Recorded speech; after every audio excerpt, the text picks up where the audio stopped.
pagi, selamat hari Minggu. Luar biasa sudah berkumpul teman-teman di sini semuanya. Teman-teman yang belum menyalakan video, sekarang videonya boleh dinyalakan. Kita mau berikan senyuman hari Minggu kita yang luar biasa di weekend ini. Ayo, boleh dinyalakan videonya. Shalom, boleh dada-dada ke kamera. Shalom juga untuk teman-teman yang ada di YouTube. Selamat pagi, selamat hari Minggu. Luar biasa semangatnya hari ini. Untuk para ketua sel yang ada di Zoom, boleh di-reminder lagi untuk para peserta agar segera masuk ya ke dalam ruangan, karena sebentar lagi kita akan mulai. Wah, sudah cukup padat hari ini di Zoom suasananya. Sudah banyak yang membuka kamera juga. Kalau begitu, saya mau tanya, apa kabarnya hari ini? Saya diberkati, kamu diberkati, kita semua diberkati. Saya mau ulang sekali lagi ya. Ayo, yang mungkin kemarin lupa, apa kabarnya hari ini? Saya diberkati, kamu diberkati, kita semua diberkati. Luar biasa. Saya percaya hari ini kita semua diberkati untuk mengikuti sesi-sesi selanjutnya. Nah, untuk hari ini saya ingin mengingatkan kembali, saya tidak bosan-bosan mengingatkan teman-teman untuk mempersiapkan salib dan juga lilin di tempat teman-teman online saat ini, supaya kita bangun suasana doa bersama-sama ya. Dan juga siapkan Alkitab fisiknya. Saya di sini juga sudah ada Alkitab fisik. Jadi kita coba jauhkan dulu gadget kita, handphone kita konsentrasi selama sesi. Sampai jam 12 siang ini. Oke, baik. Kemudian setelah itu hari ini kita akan membahas sesi yang kedua terkait dengan penyelamatan yang akan dibawakan oleh Kak Dena Sukiato. Nah, teman-teman pasti sudah penasaran kan? Kalau begitu, kita langsung mulai saja. Sebelum kita mulai sesinya, kita mau memuji dan menyembah Tuhan terlebih dahulu. Saya kembalikan ke studio. Oke, shalom semuanya. Boleh dong saya lihat tangannya. Boleh dada-dada ke layar. Oke, coba lihat senyumnya. Coba selnya ada yang nggak senyum nggak? Coba dicolek-colek ya. Senyumnya sampai kelihatan gigi dong ya. Karena kita percaya bahwa kasih setia Tuhan tidak pernah berkesudahan di dalam hidup kita. Amin. Rahmatnya selalu baru setiap pagi. Mari saya mau ajak teman-teman, kita mau memuji Tuhan. Karena kita percaya kita punya Tuhan yang begitu baik di dalam hidup kita. Amin. Mari teman-teman, boleh duduk, boleh berdiri. Suka teman-teman, tapi biarlah Roh Kudus boleh bekerja pada saat ini. Mari kita memuji Tuhan. Betapa baiknya Engkau Tuhan, kasih-Mu tiada berkesudahan. Betapa mulia kasih-Mu Yesus, jiwaku diselamatkan. Sekali lagi, betapa baiknya Engkau Tuhan, kasih-Mu tiada berkesudahan. Betapa mulia kasih-Mu Yesus, jiwaku diselamatkan. Hosana, Hosana, ku memuji Tuhan. Hosana, ku tinggikan Yesus. Hosana, Hosana, Hosana. Oke, kalau boleh, kalau merasakan kebaikan Tuhan, mari teman-teman saya mau undang angkat jempolnya dong buat Tuhan. Kita sungguh percaya ya Tuhan hadir. Walaupun kita online, kita percaya bahwa Tuhan selalu hadir beserta kita. Sungguh betapa baiknya Engkau Tuhan. Betapa baiknya Engkau Tuhan, kasih-Mu tiada berkesudahan. Betapa mulia kasih-Mu Yesus, jiwaku diselamatkan. Sekali lagi yo, betapa baiknya Engkau Tuhan. Sambil lambaikan tangan boleh. Tiada berkesudahan. Betapa mulia kasih-Mu Yesus, jiwaku diselamatkan. Hosana, Hosana, ku memuji Tuhan. Hosana, ku tinggikan Yesus. Hosana, Hosana, Hosana. Sekali lagi Hosana, Hosana, ku puji Tuhan. Hosana, ku tinggikan Yesus. Hosana, Hosana, Hosana, Hosana, Hosana, Hosana, Hosana. Kami berikan sorak-sorai buat Tuhan yang begitu baik di dalam hidup kami. Terima kasih Yesus. Kami percaya jiwa kami boleh diselamatkan oleh kasih-Mu Tuhan. Amin. Karena sungguh pengorbanan-Mu di kayu salib yang telah menebus dosa kami, Yesus. Kami percaya ada kuasa di dalam nama Yesus. Amin. Kuasa penyelamatan, kuasa untuk menyucikan hidup kami. Sungguh kami mau bawa setiap pujian kami kepada-Mu Tuhan. Mari katakan, Yesus kau kekuatan. Yesus kau kekuatan di hidupku. Takkan gentar langkahku, takkan Tuhan. gentar langkahku. Kau angkatku.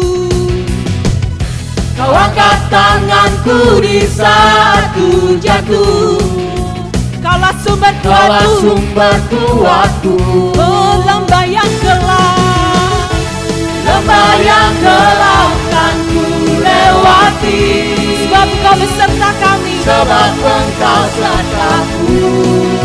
Dengan imanku, Dengan imanku ku diselamatkan. oleh kuasa siapa? Oleh kuasa Yesusku. Kami angkat tangan kami, Tuhan. Angkat tanganku, ku sorakan haleluya. Namamu berkuasa, sudah bumi nyatakan. Mari angkat tanganmu. Angkat tanganku, nyatakan kau hebat. Allah yang berkuasa, berkuasa selamanya. Mari bersorak buat Tuhan.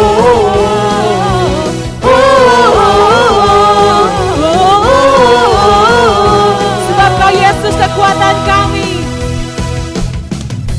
Yesus kau kekuatan di hidupku. Takkan gentar langkahku, Tuhan. Takkan gentar langkahku. Kau angkat tanganku. Kau angkat tanganku di saat ku jatuh. Kaulah sumber kuatku. Lembah yang kelam akan kami lewati, Yesus. Lembah yang gelap kan ku lewati. Sebab Engkau beserta kami. Sebab Engkau sertaku. Mari tepuk dadamu, bilang, dengan imanku. Dengan imanku ku diselamatkan. Oleh kuasa siapa? Oleh kuasa Yesusku. Mari bersorak-sorai buat Tuhan. Angkat tanganku, ku sorakan haleluya.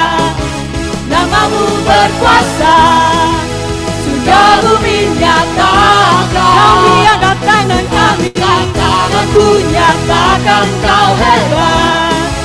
Allah yang berkuasa, berkuasa sama. Mari kita bertepuk tangan buat Tuhan. Angkat tanganku, ku sorakan Haleluya. haleluya. Namamu berkuasa, Surga bumi nyatakan. Kami angkat tangan kami, Tuhan. angkat tanganku, nyatakan kau hebat.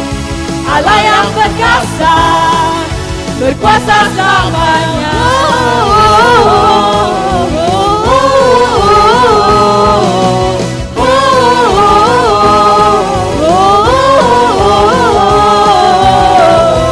Kami berikan sorak-sorai buat Tuhan. Sungguh Kau Allah yang hebat. Kau Allah yang menebus kami. Kau Allah yang menyelamatkan kami, Tuhan. Terima kasih Yesus, terima kasih. Sungguh karena pengorbanan-Mu Tuhan di kayu salib, Kau jadikan hidup kami berharga, Yesus. Hidup kami bukanlah hidup kami lagi, Tuhan, tapi karena hidup yang Kau anugerahkan bagi kami.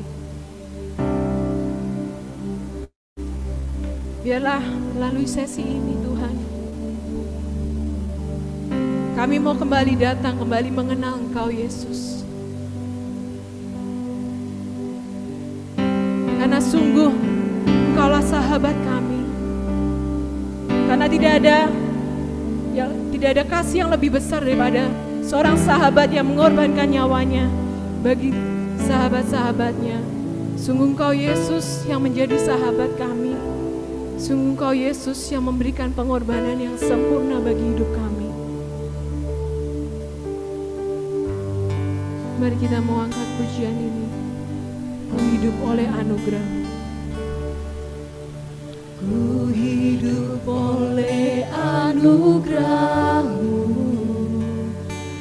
yang terbaik ku terima dari-Mu.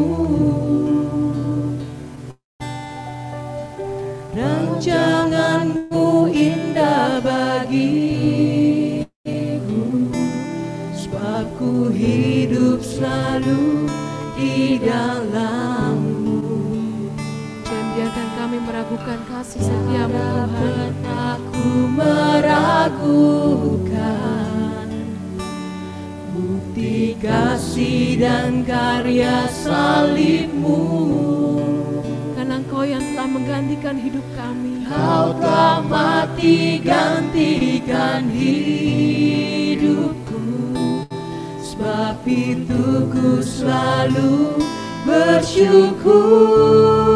Kasih-Mu Yesus, kasih-Mu memulihkan hidupku, kuasa-Mu membangkitkan rohku,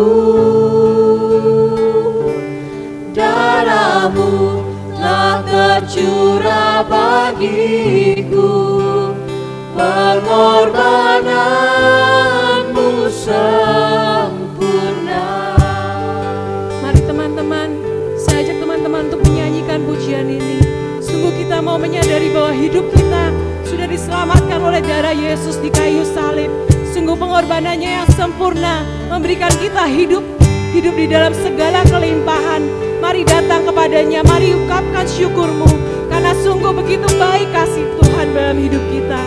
Kami bersyukur Tuhan, kami nyatakan Ku hidup oleh anugerah-Mu, sungguh yang terbaik telah kami terima dari-Mu. ku terima dari-Mu.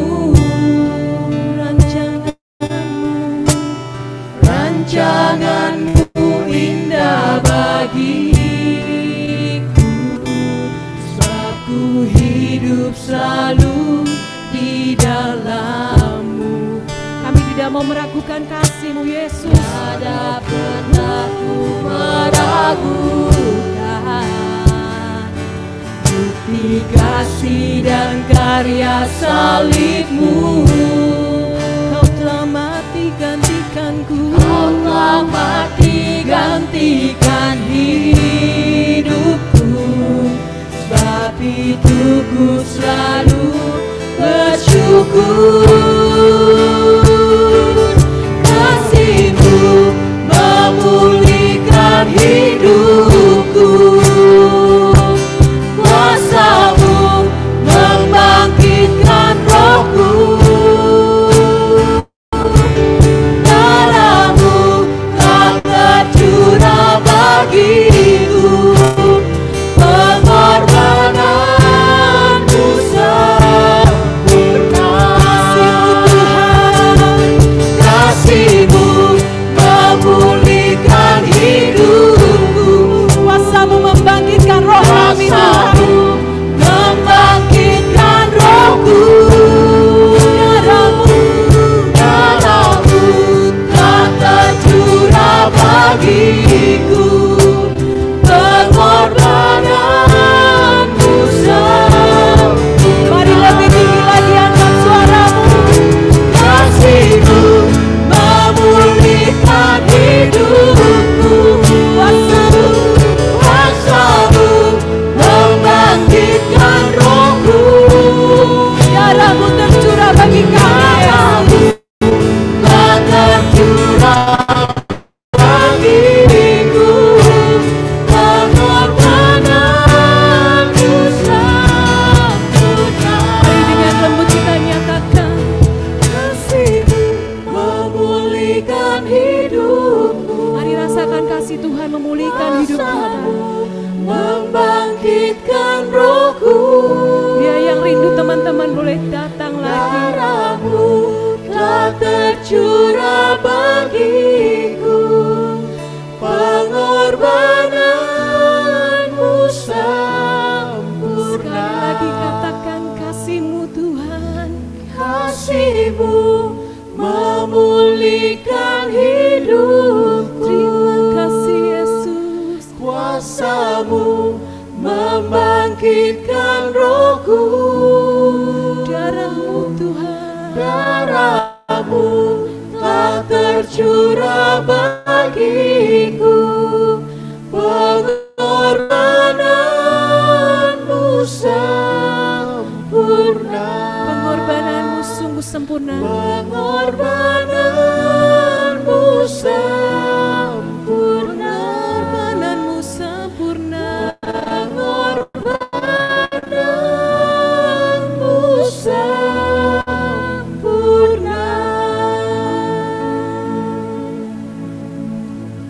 Terima kasih Yesus. Mari kita mau buka sesi ini dalam nama Bapa dan Putra dan Roh Kudus. Amin. Tuhan, kami siap untuk mengikuti sesi 2 ini. Tuhan, buka hati kami. Tuhan, buka pikiran kami. Terlebih lagi Roh Kudus boleh hadir dan memenuhi hidup kami. Untuk kami boleh menyadari kasih-Mu di dalam hidup kami, Yesus. Kasih yang menyelamatkan kami. Kami sungguh rindu Kau jamah Tuhan.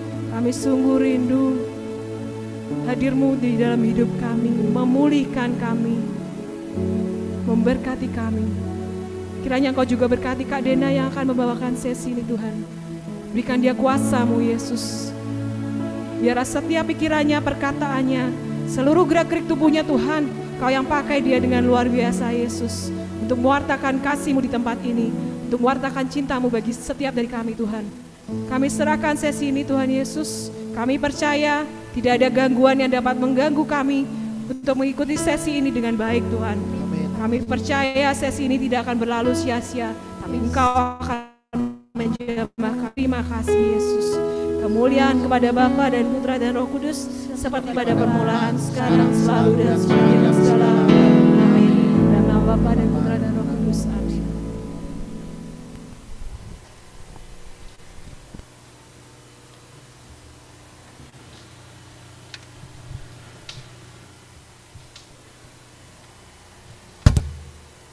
Selamat masih pagi ya, selamat pagi. Nama saya Dena, saya dari Paroki Bloki Santa Perawan Maria Ratu. Terima kasih punya kesempatan bersama dengan Anda semua di sini, biarpun jauh, tapi hopefully kita bisa connect. Ya, kondisi pandemik ini membuat kita semakin kreatif, semakin asik, dan saya yakin ini bukan hanya ada di Jakarta, tapi ada sebagian yang dari manapun. Intinya adalah terima kasih sudah hadir dan semoga di dalam 2 sesi ini Anda dibakar kembali, Anda merasa sesuatu yang berbeda. Oke, saya akan review sedikit kemarin, Budi ya, sesinya Budi yang bawain ya. Kemarin itu kita ngomongin cinta kasih Allah, ada 4 kebenaran, masih ingat nggak 4 kebenarannya? Rencana Allah dari awal mula, kita bahagia. Titik. Tapi lu sama gue bahagia nggak? Yang kedua, ternyata kita jatuh dalam dosa. Yang ketiga, Allah memberikan. Siapa? Anaknya, putra, satu-satunya. Untuk menyatakan dan membuktikan bahwa dia sungguh mencintai kita. Yang keempat, bagaimana dengan jawaban kamu dan saya? Dan sekarang hari ini kita melihat apa yang akan menjadi relasi kita sama Tuhan. Relasi yang seperti apa sih yang sebenarnya harus kita ciptakan? Saya tidak tahu apa yang terjadi pada Anda semua. Saya tidak tahu apakah kalian di rumah itu menonton itu, bukan menonton sih ya, tapi bersama dengan ikut seminar itu sendiri atau bersama keluarga. Kalau bersama keluarga, apakah kamu pakai handphone terus kamu diam-diam, terus kamu jangan sampai ada yang tahu? Atau sebaliknya, gila, gue sombong banget nih, gue seminar hidup baru, ya kan mau hidup baru. Atau gimana? Setiap orang punya sikap yang macam-macam. Nah, sikap ini sebenarnya salah nggak? Nggak ada yang benar, nggak ada yang salah.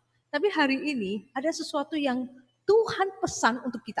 Nah, sebelum ke situ, mari kita sama ngajak kita berdoa sekali lagi. Dalam nama Bapa, Putra, dan Roh Kudus. Amin. Roh Kudus, aku mengundang Engkau hadir, di mana Engkau tidak pernah terbatas dan Engkau akan hadir dimanapun kami merindukan kehadiran Allah. Dan pada pagi ini kami semua bersatu di tempat ini, di tempat masing-masing, di kota kami masing-masing, di kamar kami masing-masing, dimanapun kami berada. Roh Kudus, tolong penuhi ruangan kami dengan cinta-Mu. Penuhi ruangan ini dengan sungguh-sungguh kehadiran-Mu, sehingga kami yakin dan tahu bahwa kami sungguh dicintai. Dan biarlah pagi ini Dena semakin kecil dan Yesus semakin besar, sehingga sungguh Yesus juga Engkau hadir di setiap tempat di mana kami bersama-sama. Inilah kami semua, Bunda Maria, doakan kami, semoga sungguh-sungguh kami dapat menjadi anak kesayangan Putra-Mu, Tuhan kami, Yesus Kristus. Kemuliaan kepada Bapa dan Putra dan Roh Kudus, seperti pada permulaan, sekarang, selalu, dan sepanjang segala abad. Amin. Dalam Bapa, Putra, dan Roh Kudus. Amin. Oke, mari kita lihat sesi hari ini semoga tidak terlalu panjang. Bisa lihat screen? Belum nyala. Hari ini sesinya kita mau ngomongin mengenai penyelamatan. Penyelamatan yang seperti apa, dan saya yakin semua udah tahu bahwa itu adalah Yesus dan apa. Tapi bagaimana? Apa yang kemudian menjadi rencana Tuhan sampai Dia mau meninggalkan semua dan untuk hadir bersama dengan kita? Pertama, mari kita semua lihat apa yang terjadi pada dunia ini. Kamu semua, saya semua pasti melihat apa yang terjadi. Apalagi sangat kontroversi sekarang ini adalah corona adalah politik lah apa, whatever is this. Ini adalah sesuatu yang terjadi dan kita harus hadapi, ya. Tapi apa yang terjadi? Yang diciptakan awal mula, yang awal mula dikatakan oleh Tuhan, aku berikan ini untukmu. Awal mula Tuhan tuh kasih tempat ini semua, ya, dalam arti adalah dunia ini tuh, untuk kita pelihara, kita cintai. Tapi apa yang kita lihat sekarang ini? Coba ya kita lihat ya. Ada mungkin ada sebagian yang cukup menarik. Oke, kita lihat. Banyak orang yang cantik tapi tidak pernah merasa cantik. Banyak orang yang merasa gua nggak pernah cukup, ya. Saya berwajah oriental, udah pasti ya. Sangat oriental. Saya suka sekali sama orang yang, tapi nggak boleh ketawa ya, serius saya nggak boleh ketawa ya. Saya suka sekali dengan orang timur, yang rambutnya keriting, yang kulitnya coklat. Saya mau beritahu rahasia, direkam nggak ya, jadi malu saya. Idola saya adalah suaminya Krisdayanti. Ya, saya suka banget. Saya merasa kalau jalan sama orang-orang kayak gitu, wah gila keren banget. Gue follow dia loh di Instagram, tapi gue nggak follow Krisdayanti loh, segitunya. Jadi gue suka banget lihat dia maco segala macam. Jadi aku dulu pernah pacaran sama orang India, sama orang yang kesannya kayak gitu. Itu membuat saya merasa keren banget. Kenapa? Salah satunya ya gambar yang saya tunjukkan ini. Kenapa? Saya merasa harus ada seseorang yang gede, yang beda dengan gue, yang membuat gue cantik. Apakah itu penting? Saya tidak tahu. Bagaimana dengan kamu? Wanita, berapa lipstick yang lu punya? Oke? Berapa barang yang kita beli ya, tapi nggak butuh. Namun kita pikir dengan adanya itu kita cantik. Dan bahkan kita semua orang teman kita bilang, lu cantik banget sih, lu keren banget sih. Begitu lu ke ngaca, kok gua enggak ya? Oke, mungkin tidak ada di sini ya, itu cuma ada di saya dulu ya. Nah yang berikutnya, uang. Uang membuat orang dunia ini tambah kacau nih ya. Kalau nggak ada uang kayaknya udah nggak bisa ini, nggak bisa itu segala macam. Idealismenya juga semuanya kabur karena mencari uang. Berikutnya, kuasa, wanita dan segala macam. Itu semakin biasa. Begitu kamu buka handphone atau nonton berita, entah selingkuh lah, entah apalah, entah pemerkosaan lah, semua banyak banget. Jarang sekali kita mendengarkan berita yang orang ini berbuat baik. Berita yang kayak gitu malah turun ya, gak ada yang nonton ya. Nah berikutnya, popularitas. Bagaimana? Gue mau cerita nih, gue baru punya Instagram gak lama nih. Gue bukan anak muda lah intinya ya. Baru gue punya Instagram gara-gara gini. Gue main ke rumah temen, terus temen bilang gini, dan Instagram lu apa? Gue bilang gue nggak tahu, gue belum punya. Terus dia bilang, gila, Mertua gue aja punya, lu nggak punya. Mertua lo. Terus gue malu. Ya udah lu installin deh. Nah, jadi gue ceritanya baru punya Instagram. Begitu temen kantor tahu gue punya Instagram, apa yang dilakukan? Add gue dong, add gue dong, add gue dong, follow gue dong, follow gue dong. Gue baru tahu ternyata begitu penting ya. Lu mendapatkan follower yang ribuan atau ratusan itu begitu penting ya. Jangan lupa teman kita limited juga. Jangan lupa pergaulan kita juga limited. Kalau sampai 200 lu nggak punya teman lagi, ya udahlah ya. Ngapain lu beli juga ya? Itu namanya bohongin diri sendiri. Kalau nggak ada yang like, ya sudahlah. Apakah begitu penting like dari manusia atau like dari Tuhan? Oke, berikutnya kita lihat lagi yang menarik. Sekarang mungkin tidak terlalu banyak, tapi masih ada yang pakai drugs dan segala macam. Itu semua apa yang terjadi? Membuat relasi kita sama Tuhan sepertinya jauh. Dan saya mau kasih satu kotak lagi. Ini adalah sebuah kotak hitam yang kamu dan saya harus isi. Mungkin kamu tidak ada di antara yang tadi saya jelaskan. Tapi kamu dan saya punya sesuatu yang hanya aku dan Tuhan tahu. Dan ini yang harus kita hapuskan. Yang ini yang harus kita pertanyakan. Apa yang bisa aku bebaskan. Dan I'm so happy. Ini teman-teman yang ada di sini kenal saya juga udah puluhan tahun. And I'm very very happy person. Saya nggak pernah, masalah tetap ada. Pacar juga belum ada sampai sekarang. Jadi ya santai aja ya. Oke, agak sedih. Tapi at the end, I'm so happy. And kenapa saya mau bersama-sama dengan anak muda? Karena I want to show you. Ada bukti bahwa happiness itu tidak perlu apa kata dunia, gue ikut gue bakal happy. Gue akan ikut apa kata Tuhan yang mau dalam hidup saya. Dan kotak hitam itu harus kita jadikan putih. Dan kotak hitam ini adalah kehidupan kamu dan saya yang tidak ada orang tahu. Tapi Tuhan tahu. Mari kita sama-sama lihat apa yang Tuhan rencanakan untuk kita. Awal mula semuanya happy. Tapi karena yang ada perbuatan dan kotak hitam itu membuat kamu dan saya mempunyai satu pagar yang kita tidak bisa tembus. Dan itu namanya dosa. Ya, dosa. Dan kenapa dosa itu bisa terjadi? Sebenarnya sangat simple. Ada godaan setan.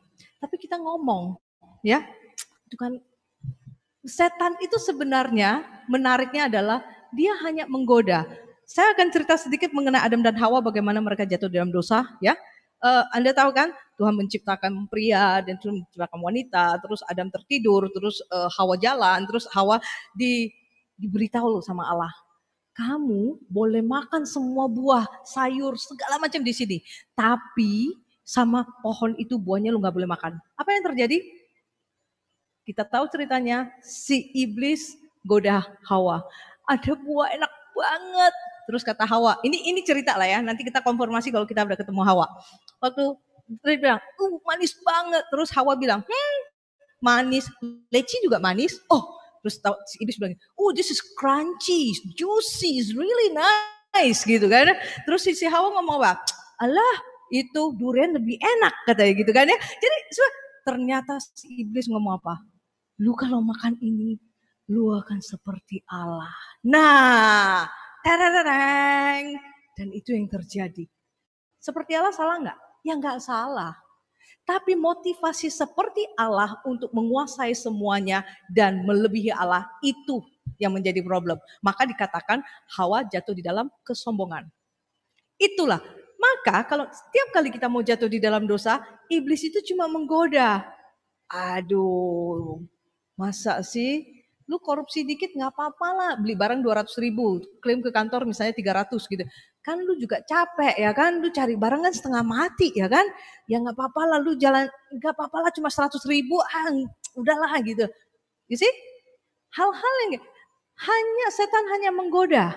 Tapi kita yang ambil keputusan untuk jatuh di dalam dosa. Dan hari ini kita diingatkan ada apa? Ada gelap dan terang yang saling menarik. Dan ini dia, ya kita tahu banget. Kalau lihat film kan gini ya, malaikat, terus ada setan, terus kalau dia mau nembak cewek gitu atau nembak cowok gitu kan, si cowoknya bilang, si setan bilang, nembak aja yang janganlah dia kan belum suka sama lo gitu. Ya kayak gitulah kira-kira ya. Nah ini yang terang, kalau itu mah kecil ya. Tapi kalau ngomongin bunuh orang, ngomongin perkosa orang, ngomongin bakar rumah orang, itu yang ambil decision untuk dosa, ambil decision itu kita loh. Jadi kalau kita sering banget bilang itu karena setan, karena karena hati-hati. Sebenarnya kita ya yang mau melakukan itu yang namanya ego atau benar-benar setan menarik kita. Jadi hati-hati. Ada terang dan gelap yang terus-menerus bertarik sama kita. Maka berikutnya ini saya mau tunjukkan satu gambar. Saya mau bertanya. Kalau saja kamu dan saya jalan dan menemukan jalan yang seperti ini, will you go? Apakah kamu akan lari ke terang itu atau stop atau kembali? Ternyata setelah saya tanya berapa orang, tidak selalu, karena kamu sekarang acara rohani, kamu tahu bahwa itu terang adalah Kristus. Tapi kalau enggak, ternyata ada satu ketakutan. Ternyata ada satu, waduh jangan-jangan di situ ada sebuah kebakaran dan makanya dia terang. Atau enggak gue stay di sini aja deh, gue tungguin sampai dia gelap, gue baru jalan. Atau ada yang mengatakan enggak gue balik. Ternyata satu jalan yang seperti ini membuat manusia ambil decision aja susah. Dan apa yang terjadi sebenarnya? Bagaimana dengan kamu dan saya? Kita sekarang menuju ke jalan ke arah yang mana? Maka saya mau mengatakan apa sebenarnya yang kamu saya harapkan di dalam hidup ini? Saya dari anak yang papa saya punya istri 2, kakak adik saya 13. Jangan tanya saya anak keberapa. 13 loh. Ada yang dikasih ke orang, ada pokoknya kacau. Saya addicted dengan berapa hal. Direkod ya, tapi malukan ya udahlah ya. Masturbasi, pacaran yang tidak benar, ngerokok. Saya nggak kena drugs, kenapa? Karena drugs mahal, gitu aja sih. Saya nggak ada duit. Ya itu. Jadi segala macam saya sudah pernah coba. Dan I'm masuk di dalam kondisi saya tidak berani jalan menuju terang. Kenapa? Karena gini, sekitar saya kan anak gaul ya, karena saya anak gaul nih, anak gaul gabung dari Riau, anak gaul nih ya. Ada yang bilang, wih, nah kalau pesta nggak ada lu nggak asik, wah gitu kan ya. Gua nggak pernah tuh ke gereja. Ada orang bilang gini, nggak ada lu nggak asik, karena gereja kan ekaristi kan, berdoa, dia pulang gitu kan. Jadi sebenarnya apa yang terjadi? Aku merasa orang-orang yang tadi nyanyi kayak tadi nyanyi angkat tangan segala macam itu adalah teman-teman yang nggak ada teman, makanya mereka begitu ya. Terus di gereja itu nggak asik. Pokoknya kesan saya terhadap yang berbau-bau sedikit rohani itu nggak asik. Terus kenapa saya bisa jadi begini? Gara-gara saya punya kesempatan sekolah di Singapura. Kenapa saya sekolah di Singapura? Bukan lebih hebat atau lebih murah. Saya dari Riau, ada yang dari Riau. Saya dari Bintan, kalau naik kapal ke Singapura itu sekarang 2 jam pulang pergi 550.000. Kalau saya naik pesawat pulang pergi itu paling murah kalau tidak high season itu masih 1,4, 1,5. Jadi murahnya saya sekolah di Singapura, tapi saya bukan lulusan S1 yang canggih banget. Intinya saya sekolah lah, pokoknya saya sekolah lah ya. Sekolah saya nggak terlalu pintar, saya average banget. Tapi karena menurut teman-teman saya ini fun, jadi saya banyak teman. Saya tidak punya uang yang berlebihan, mama saya cuma kasih uang secukupnya untuk saya berapa bulan, akhirnya saya kerja. Saya kerja jadi waitress, saya kerja jaga orang sakit, saya ingat sekali kenapa saya mau pulang ke Indonesia, karena saya bersihin WC dan saya bilang sama diri sendiri, saya mau pulang dan saya mau hidup lebih nyaman. Saya gosok baju sampai nangis, kan pernah gosok baju nggak? Coba deh, percaya sama gue, lu gosok sini, belakangnya kerut. Lu gosok sini, lu coba di rumah. Sampai gosok baju gue nangis, gue bilang, no, I'm gonna come back to Indonesia. Nah, sebelum pulang ke Indonesia, ada ini nih di persekutuan doa yang kayak begini-gini nih ya. Gue gak ada duit buat makan, gue sehari cuma makan sekali. Satu kali gue pulang gereja ada orang Indonesia nih, lari-lari, flyers gitu kan. Terus gue lihat flyersnya, ada tulisan apa? Makan gratis. Oriental. Lu masa nggak datang sih? Datang dong, makan gratis gitu kan ya. Gue datang, gue lihat dong orang-orang nyanyi kayak tadi dalam gue duduk di belakang. Ya Allah gimana mereka punya teman. Ya Allah gimana mereka hidupnya asik ya. Jadi gue tawarin rokok, gue tawarin macam-macam. Memang luar biasa sih, iblis banget sih gue. Ada yang ikutan. Terus tinggalin yang nyanyi-nyanyi gitu. Terus itu dulu ya. Sampai satu hari, I make it short, satu hari saya tiap malam sebenarnya nangis di kamar, yaitu kotak hitam hanya kita yang tahu. Dan kemudian saya merasa hidup saya mau ngapain. Jadi saya datang ke sebuah acara lagi, ada seorang tante bilang gini, Dena, kamu ikut retret dong. Judul retretnya adalah Seminar Hidup Baru Dalam Roh. Terus saya bilang, apa itu tante? Saya umur 24-25 loh ya saat itu ya. Saya nggak ngerti kata retret. Saya nggak ngerti yang namanya roh. Saya nggak pernah yang kayak gini-ginian. Terus dia bilang gini, oh nanti kita akan nyanyi bersama, kita dengar firman, kita akan share. Oh no, sorry tante. Tapi hebat banget, orang-orang yang nyanyi kayak tadi, itu dulu nggak ada handphone ya zaman gue ya. Ketok pintu lu melulu loh, datengin lu melulu, begitu lu keluar mana, ada dia, keluar mana, kok ada kamu, pokoknya diajakin terus. Tapi karena gue nggak ada duit, ngapain gue ikut ya? Akhirnya tantenya ngomong gini, Dena lu ikut, lu gratis. Oh sekali lagi, kalau gratis mah ikut lah ya. 2 malam 3 hari masa lu nggak ikut? Gak makan gratis, ya kan semua gratis. Gue ikut. Setelah ikut, ini salah satu sesi yang mengubah saya. Cinta dan Rika yang bawain dan itu benar-benar mengubah saya. Dia mengatakan, arah hidup kamu mau kemana? Dan saya waktu umur 20-an masih nggak tahu saya mau kemana. Serius, saya nggak tahu. Cuma tahu fun, tiap hari makan, minum, terus fun. Gitu aja, nggak tahu mau ngapain. Pacar gue banyak dulu. Sekarang udahlah ya lupakan. Jadi intinya fun yang dipikirkan. Nah kemudian apa yang terjadi? Saya mencari Tuhan.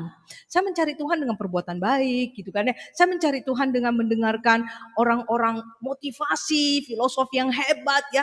Pokoknya kita sendiri bisa, semesta alam ini luar biasa, bisa kasih energi, segala macam saya cari tahu. Ya.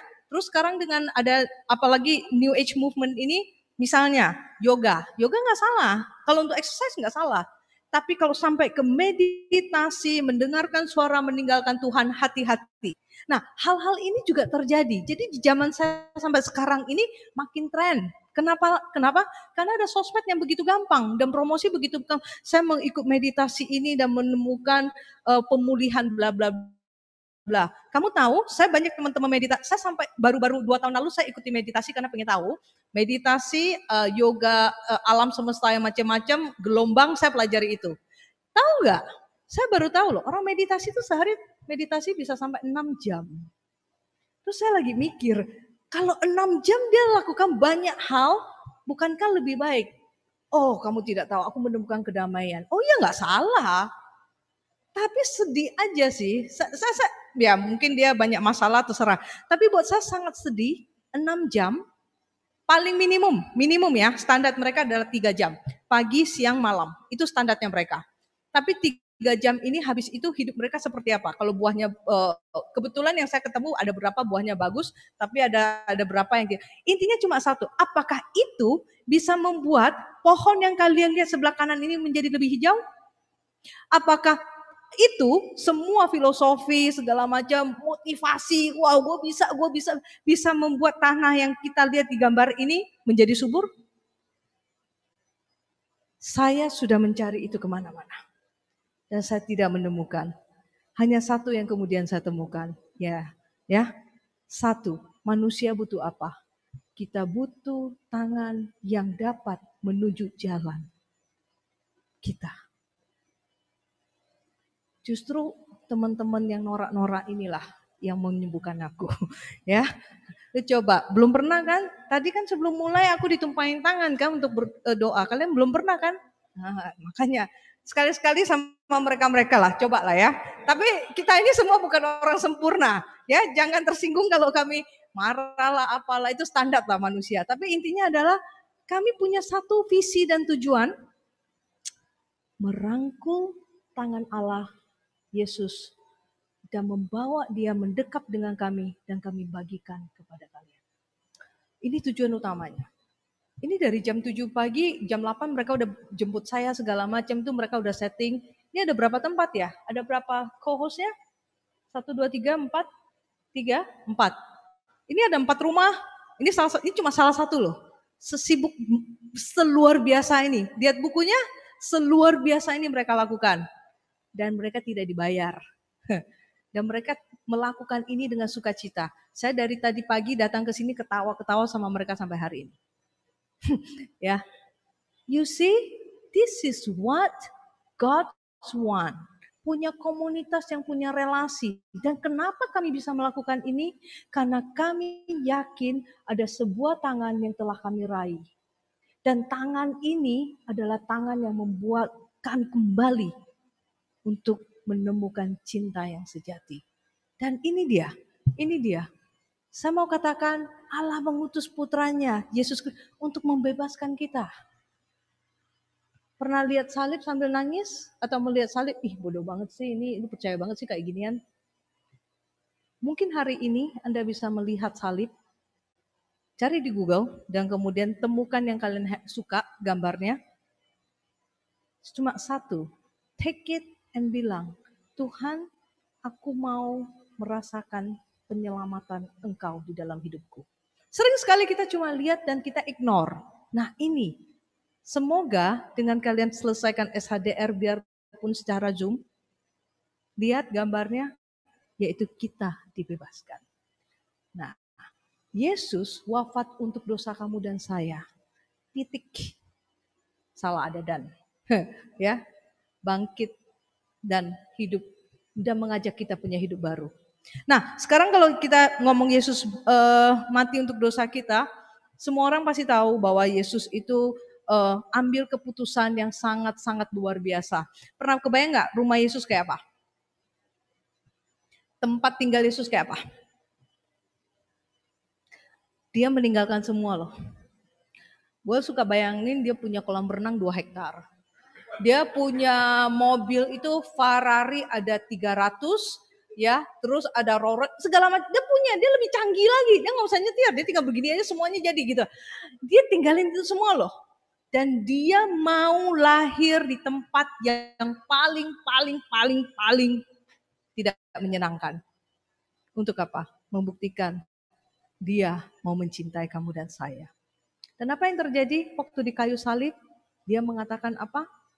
Sudah selesai.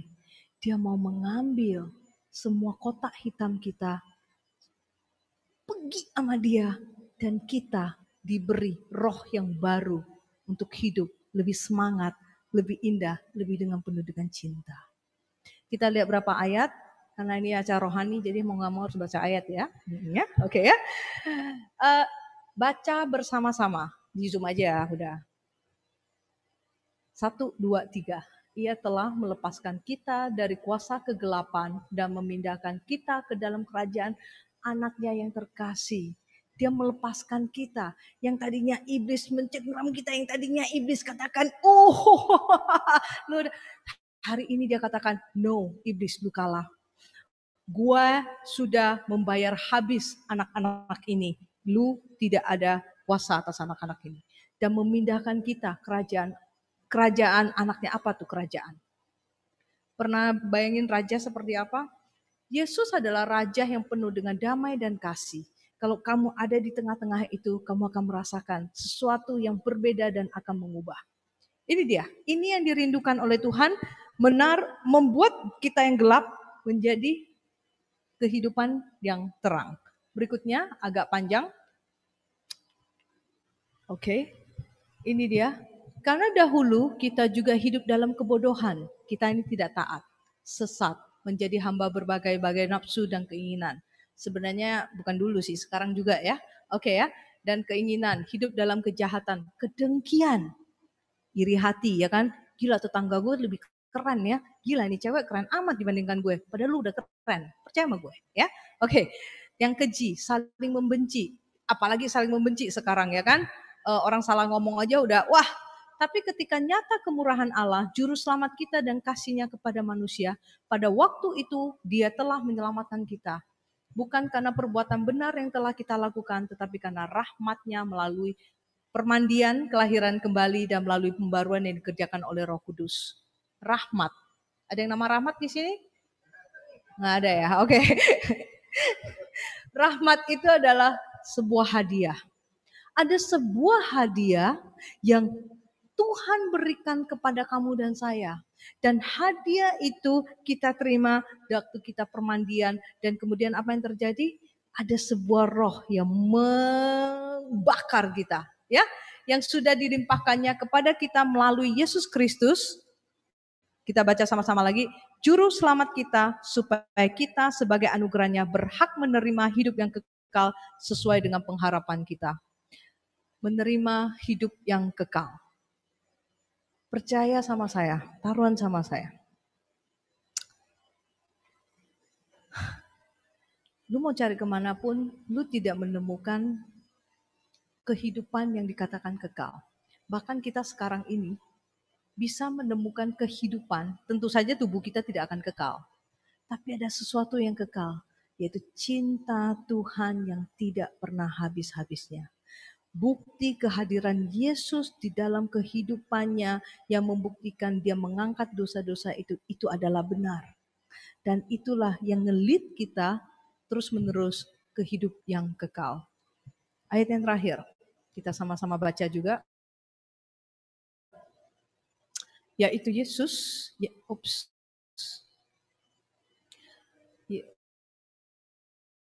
yaitu Yesus yang telah diserahkan karena pelanggaran kita dan dibangkitkan untuk pembenaran kita. At the end, Yesus akan bangkit dan membawa kita bangkit. Ya, saya akan simpulkan ini. Maka dengan wafatnya Yesus, Dia membebaskan dosa kamu dan saya. Setiap cambukan, setiap ludah yang kita, setiap paku yang menebus, itu adalah dosa-dosa kita. Dosa-dosa kita yang diangkat sama Dia di kayu salib ini. Dengan mati Dia di kayu salib, Dia mengangkat dosa kita dan Dia katakan, apakah masih tidak cukup cinta saya sebesar ini? Yang kedua, ya, Yesus mematahkan cengkeraman setan. Ada terang dan gelap, terang dan gelap. And I'm so happy. Saya hari ini menerima terang itu. Dan Anda tahu, I'm not young anymore. Tapi I'm so happy. 10 tahun ini, saya merasa 10 tahun ini amazingly saya berubah. Orang yang, jadi saya ceritanya 2 tahun lalu reuni, ya, reuni SMP, SMA. Dan saya baru tahu saya bukan anak populer buat mereka. Pertama, saya milih-milih teman katanya, ya, oke. Yang kedua, katanya saya sombong banget, jadi suka nggak nyapa orang. Yang ketiga, gue orangnya aneh, ya. Ternyata kalau udah dewasa, gede ngomongnya, oh oke. Tapi saya terima itu. Tapi sekarang dan kebetulan ada beberapa yang Katolik dan melihat saya di beberapa acara, dia bilang, Dena, amazing. How God change you, bagaimana Tuhan mengubah kamu. Dan ini yang pengen sekali saya beritakan, bahwa setiap kali kita melihat salib, ada pesan yang sangat kuat mengatakan, apakah cinta saya sebesar ini tidak cukup? Kalau kamu dan saya sadar kita sungguh dicintai, dengan cinta yang menyelamatkan kita, maka setan tidak ada tempat. Ingat, baptisan kamu dan saya membuat dia gemetar. Pernah nggak terpikir, ini ya kalau kamu in dengan yang dukun-dukunan gitu. Jakarta itu ada satu terowongan itu dia bilang kalau lewat situ, karena itu publishnya luar biasa, lewat situ kasih klakson 3 kali supaya kamu tidak terganggu, ya. Karena di situ tuh ada kuburan dan segala macam. Nah, satu kali saya sama teman-teman kantor lihat di situ, karena publikasinya itu orang itu begitu heboh, maka temen gue yang Katolik ya lewat situ, tek terus, ngapain lu? Ah, itu kan kata si Joko, gue ikut aja katanya gitu. Tahu nggak? Gue bilang sama dia, begitu kamu dan saya dibaptis, apa yang terjadi? Kita lewat, semua setan ini tunduk. Masalahnya adalah kita tidak sadar. Kamu sama saya baptis itu seperti kemudian ada satu selaput yang luar biasa melindungi kita. Sebuah terang yang kalau yang gelap itu lihat kita semuanya kolaps. Tapi kitanya gini, jangan lewat situ deh, gelap lu takut. Jangan lewat situ deh, situ kan kuburannya. Apaan? We are more than everything. Inilah yang menjadikan janji Tuhan. Kita diciptakan dengan nafasnya. Masa itu tidak cukup? Maka setan tidak ada tempat sebenarnya buat kamu, buat kita ya. Berikutnya yang terakhir adalah Yesus mengangkat kita menjadi anak Allah dan cara hidup kita pasti baru. Dan mungkin kata orang norak dalam arti, lu sok suci banget sih, it's okay. Kita hidup untuk apa? Hidup untuk kata-kata orang. Tapi jangan terlalu sok lah ya, biasa aja lah ya. Kalau terlalu sok juga jangan. Maksudnya it's okay. Lu tahu apa yang lu kerjain. Lu tahu apa yang lu lakukan. Jadi why not? Maka satu, ingat. Jangan sia-siakan hidupmu. Jangan sia-siakan salib yang Yesus derita untuk kamu dan saya. Mari semuanya ambil satu keputusan. Dan keputusan itu adalah satu, masukkan iman ini. Dia sungguh disalibkan dan wafat untuk menyelamatkan kamu dan saya. Saya akan ending dengan sebuah story. Ceritanya sekarang saya memberikan sebuah sepatu harganya 68 juta. Itu bohong lah. Nggak mungkin lah ya. Gua aja nggak punya, masa gua kirimin buat lo ya. Coba bayangkan kamu punya 68 juta sepatu sekarang. Lu lagi pakai sambil nonton Zoom ini. Kira-kira seperti apa? Lu injak nggak itu tanah? Injak nggak itu? Kalau banjir, gua tanya, lu keluar nggak dari rumah? Ya, 68 juta. Lu kebayang nggak kalau keinjak orang? Orangnya bisa 68 juta. Lu punya sepatu 68 juta. Lu kemana-mana kalau bisa masuk ke ruangan ini, lu buka terus lu tunjukin 68 juta men. Lu kalau bisa duduk di mana, lu angkat kaki lu 68 juta men. Lu mau cerita ke orang-orang harga sepatu lu mau kelihatan keren, lu mau protect itu sepatu gimana juga. Sekarang saya tanya, itu sepatu cuma 68 juta. Bagaimana dengan kamu dan saya? Dibeli oleh apa? Darah Kristus. Maunya Yesus setiap hari datang ke kita dan bilang, nah lu keren banget sih, gue bangga loh sama lo. Dan gila gue suka banget, gue bangga sama lo. Atau sebaliknya, ya cuma 68 juta buang aja. Kita dibeli dengan harga dari darah Yesus. Maka kamu dan saya hari ini cuma satu. Dia sungguh disalibkan dan dia wafat untuk kamu dan saya. Itu menjadi iman kita. Dan at the end pilihan kita adalah cuma satu. Yaitu membiarkan dia membawa kita jalan bersama-sama. Membiarkan dia menggandeng tangan kita. Jangan lepaskan sampai Yesus, kalau kita lepas, gue yakin dia akan bertanya, will you let me hold your hands and walk with me? Itu menjadi pertanyaan Yesus setiap hari untuk kamu dan saya. Aku sudah memilih jalan digandeng Yesus dan masuk di dalam terang. Bagaimana dengan kamu? Pilihannya, let you take it. Mari kita berdoa.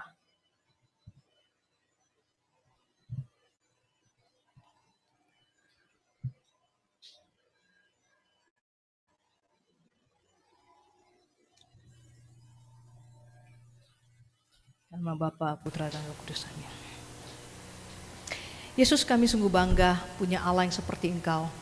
Punya Allah yang mau mengorbankan diri untuk mencintai aku lebih dari segalanya.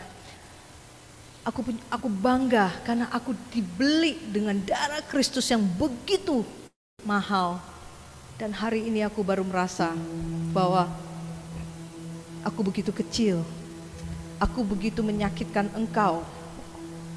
Kotak hitam ini selalu aku pegang erat-erat. Hari ini aku mau memberikan kepada Engkau. Aku tidak mau lagi percaya apa kata dunia mengenai aku. Aku mau percaya apa yang Engkau katakan untuk diriku. Aku mau melepaskan diriku dengan semua kebencian, iri hati, kesombongan, dan juga bahkan kemalasan kami untuk mencari, mau membiarkan diri kami digandeng oleh Engkau, digandeng oleh Yesus, digandeng oleh Bapakku, masuk ke hidup yang baru, ke jalan yang terang, karena telah menjadi juru selamatku. Biarlah tangan-Mu memegang aku erat-erat. Saya berikan berapa saat, kamu tundukkan kepala, berdoa, hanya minta satu. Tuhan Yesus, ajar aku mencintaimu. Ajar aku mencintaimu. Ajar aku untuk yakin bahwa Engkau mati untuk menyelamatkan saya. Ajarlah aku juga yakin Engkau mati untuk menyelamatkan aku. Dan saya memberikan berapa saat, kamu berdoa sendiri. Serahkan kotak hitam itu, supaya kita dengan bebas dapat menggandeng Yesus masuk ke jalan yang terang.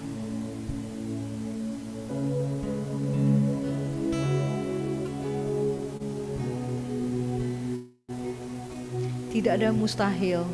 Jangan memikirkan masalahmu, jangan memikirkan bagaimana halangannya, tapi percaya Yesus punya solusi untuk kita. Percaya Dia mau memakai kita. Jangan sia-siakan hidup kamu dan saya.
Dalam hidupku, pengorbananmu yang selamatkanku. Engkaulah harta yang tak ternilai, yang ku miliki dan ku hargai.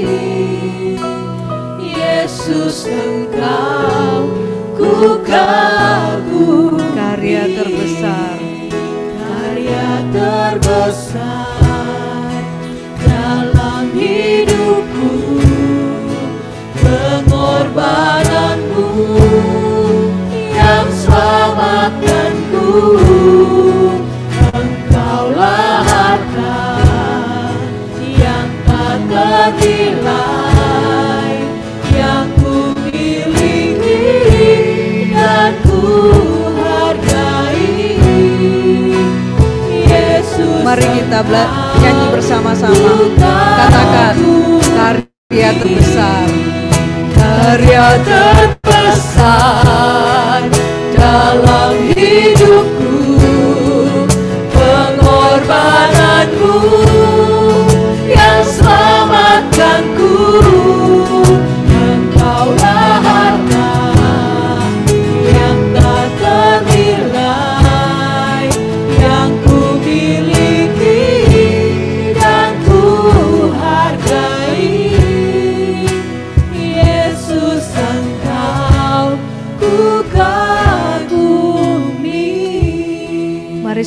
tundukkan kepala. Sekarang you take your decision. Kamu ambil keputusanmu. Apa yang kamu mau di dalam hidup? Mencari uang, mempercantik diri, menjadi sukses. Sebenarnya itu semua terlalu kecil dibandingkan kamu dan saya mau jadi anak kesayangan Allah. Maka hari ini saya mau mengajak satu permintaan. Mari ambil keputusan menjadi anak Yesus, kesayangan Yesus. Sehingga kita dapat berkarya, kita menjadi besar karena perbuatan Kristus di dalam kita. Biarlah cinta Dia mengubah kita, meyakinkan kamu dan saya bahwa kita berharga. Kita berharga. Kita berharga. Kita berharga.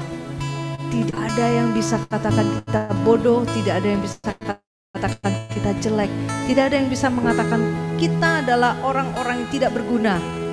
Karena di mata Tuhan ada karya besar yang sudah Dia siapkan. Jangan menyanyiakan kehidupan kita di dunia ini.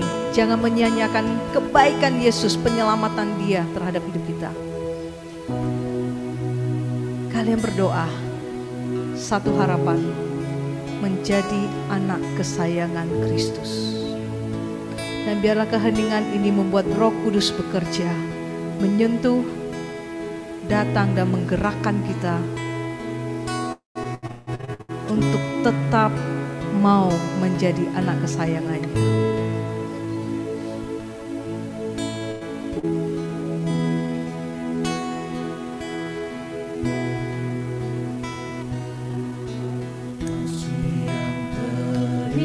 Kita tutup dengan lagu ini sebagai doa kita.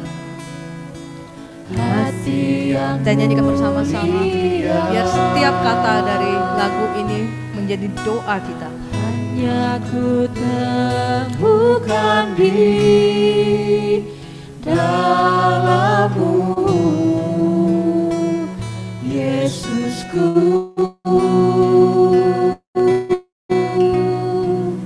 Pujian dari hatiku selalu di setiap waktuku.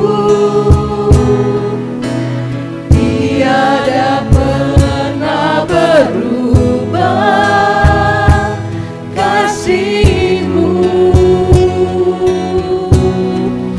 Karya terbesar dalam hidupku, pengorbanan-Mu yang selamatkanku.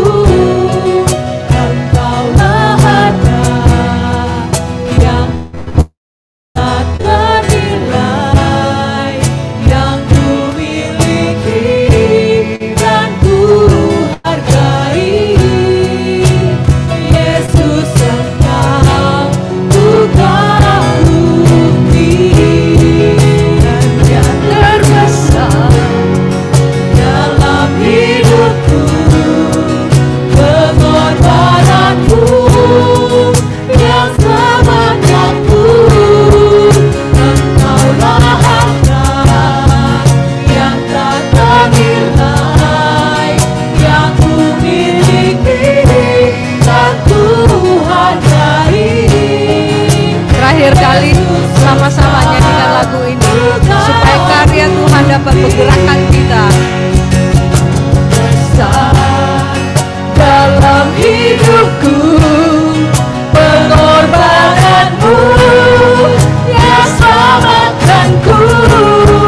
Engkaulah harta yang tak ternilai, yang ku miliki dan ku hargai. Yesus, Engkau ku Yesus, Engkau ku kagumi. Yesus, Engkau Yesus, Engkau ku kagumi. Yesus, Engkau Yesus, Engkau ku kagumi.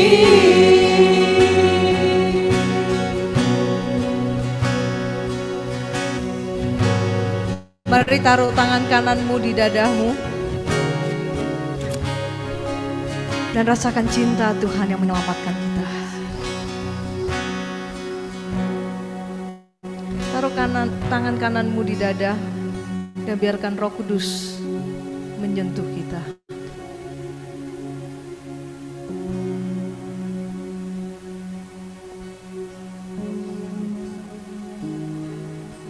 Tangan yang telah diciptakan begitu indah oleh Tuhan hari ini mau mengatakan, aku berharga. Aku berharga.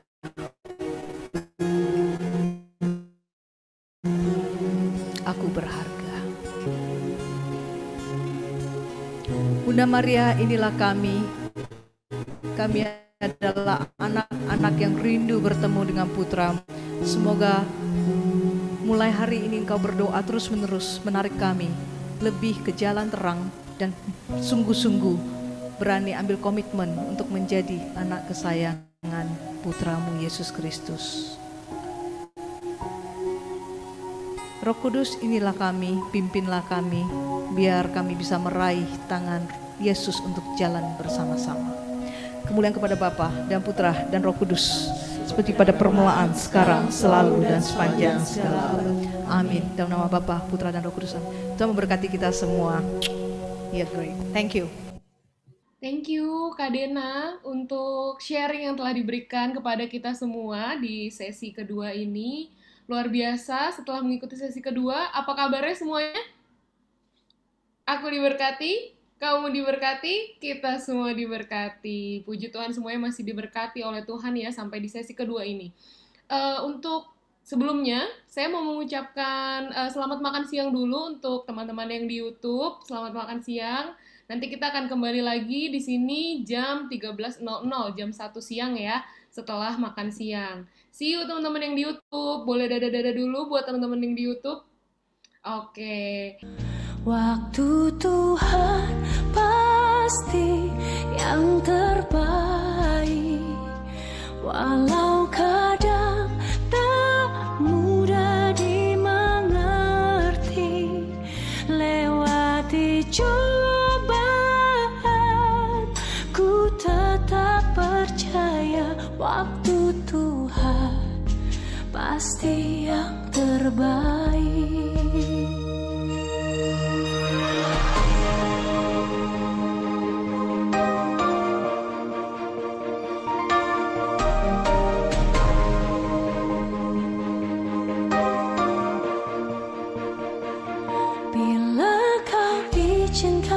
Sesuatu terjadi, ku percaya semua untuk kebaikanku. Bila nanti telah tiba waktumu, ku percaya kuasa-Mu memulihkan hidupku. Waktu Tuhan yang terbaik, walau kadang tak mudah dimengerti. Lewati cobaan, ku tetap percaya waktu Tuhan pasti yang terbaik. Shalom teman-teman, kita kembali lagi. Sudah makan siang semuanya? Boleh teman-teman yang sudah join boleh nyalakan dulu videonya ya. Yang sudah makan siang dan sudah kenyang boleh angkat 2 jempolnya ke kamera. Oke, senyumnya lebih lebar dari tadi pagi ya setelah makan siang kayaknya ya. Makin semangat nih kayaknya. Teman-teman di YouTube juga selamat datang kembali di sesi yang ketiga hari ini. Saya rasa teman-teman yang di YouTube juga sudah makan siang pasti, dan juga pastinya sudah jadi lebih semangat lagi untuk mengikuti sesi selanjutnya. Nah, sesi yang ketiga ini yang pastinya nggak kalah menarik sama sesi yang pertama, dan saya percaya pasti di sini semuanya sudah tidak sabar ya untuk mengikuti sesi selanjutnya. Nah, kalau gitu saya tanya dulu, apa kabarnya? Aku diberkati, kamu diberkati, kita semua diberkati. Puji Tuhan. Wow, semuanya kelihatan banget semangatnya beda nih sama tadi sebelum makan siang ya. Oke, nah untuk sesi yang ketiga ini kita akan mendengarkan sesi dengan tema hidup baru dalam Roh Kudus. Nah ini akan dibawakan oleh Pak Vincentius Chandra Chan. Nah Pak Vincentius juga sudah bergabung dengan kita sebentar lagi. Sebelum kita mendengarkan sesi, kita akan memuji dan menyembah Tuhan terlebih dahulu. Kalau begitu, supaya lebih semangat, saya kembalikan lagi ke studio. Shalom semuanya. Shalom banget ya. Kita mau muji, menyembah Tuhan lebih lagi. Amin. Kita mau siapkan hati. Kita mau buka hati kita untuk menerima ajaran pada sesi 3 ini. Segala puji syukur hanya bagi Tuhan. Segala puji syukur hanya bagimu Tuhan, sebab Kau yang layak dipuja. Kami mau bersorak, Kami mau bersorak, tinggikan namamu. Haleluya.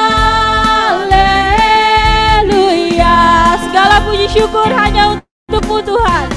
Segala puji syukur hanya bagimu Tuhan, Sebab Kau yang layak dipuja. Kau yang layak dipuja.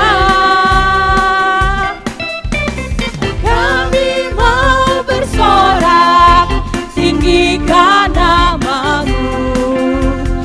Haleluya. Sorakan haleluya. Soraklah haleluya, soraklah haleluya, haleluya, sorak haleluya, soraklah haleluya, soraklah haleluya, haleluya.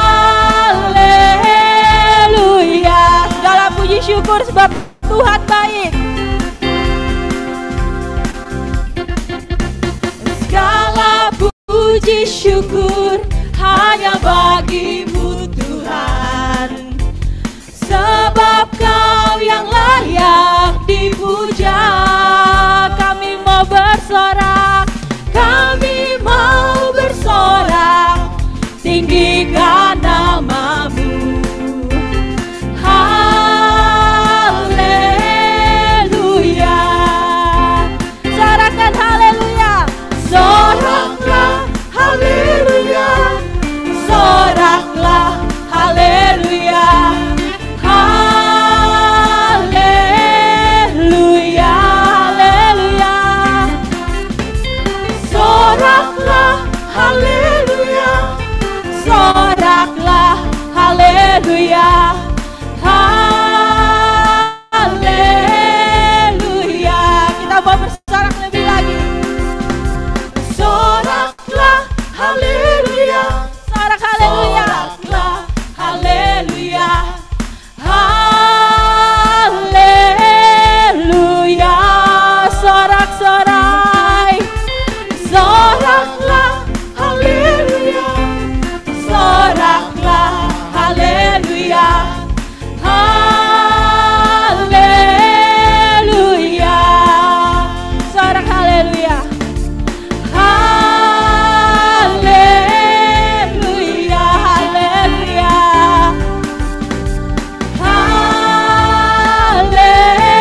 haleluya.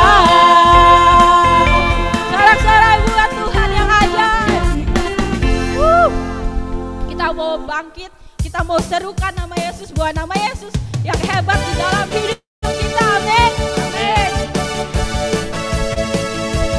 Kita mau serukan namanya Yesus yang ajaib, kota benteng di hidup kita. Amin. Bangkit, serukan nama Yesus, Yesus. Maju, nyatakan kuasanya. Kita mau buat iblis gemetar. Kita buat iblis gemetar, kalahkan tipu dayanya.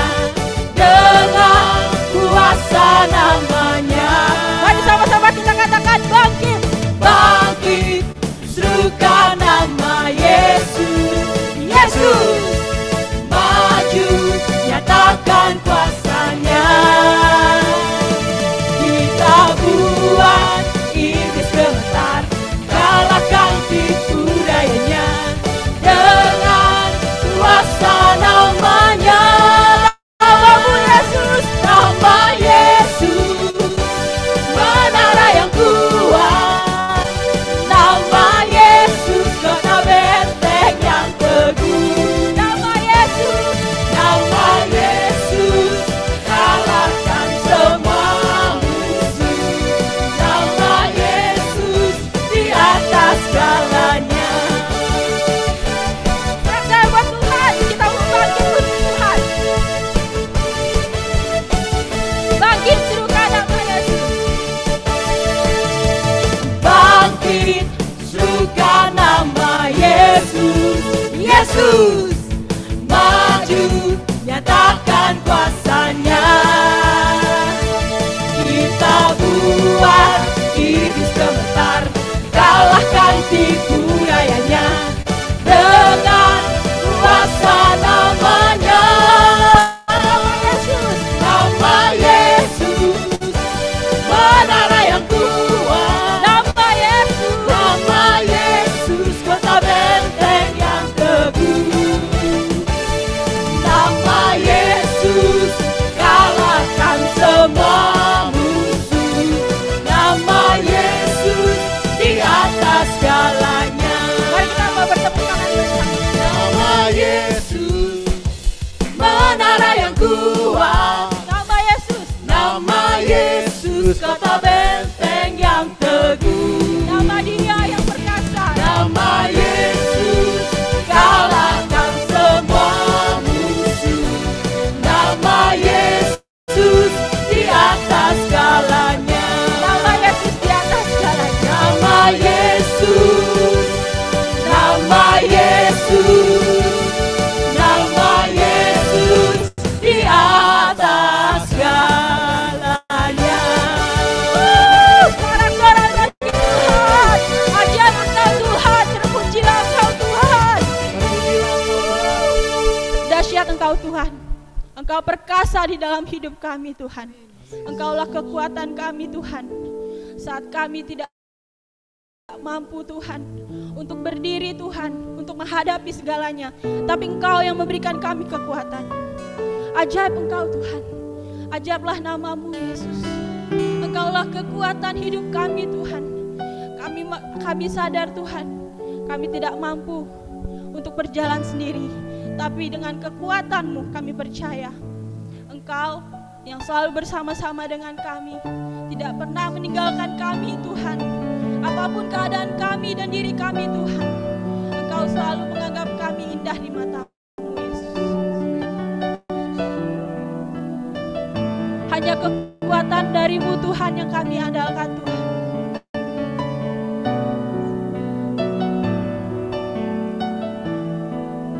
Kekuatan di dalam hidup kami adalah bersama-Mu Yesus. Kekuatan di hidupku, ku dapat dalam Yesus. Dia tak pernah tinggalkanku. Kau setia Tuhan. Setia menopangku, berseru berharap dalam Yesus. Ajaib Engkau Tuhan. Ajaib Kau Tuhan, penuh kuasa, sanggup pulihkan keadaanku. Dalam tangan-Mu seluruh hidupku tak akan goyah selamanya. Hanya Engkau Tuhan yang kami andalkan di dalam hidup ini Tuhan. Kami mau berjalan bersama-sama dengan Engkau. Kami mau Tuhan hidup baru di dalam Engkau Tuhan. Kekuatan di hidupku ku dapat dalam Yesus. Dia tak pernah tinggalkanku, setia menopangku, berseru berharap dalam Yesus. Ajaib Engkau, ajaib Kau Tuhan, penuh kuasa, sanggup pulihkan keadaanku.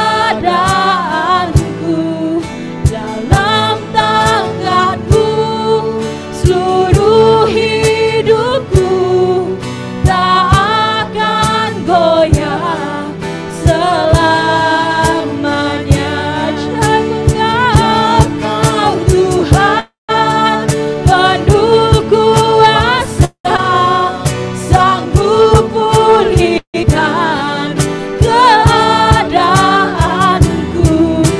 Dalam tangan-Mu seluruh hidupku tak akan goyah selamanya. Ajaib Kau Tuhan, penuh kuasa, sanggup pulihkan keadaanku. Dalam tangan-Mu seluruh hidupku tak akan goyah selamanya. Tak akan goyah Tuhan, tak akan goyah selamanya. Tak akan goyah selamanya.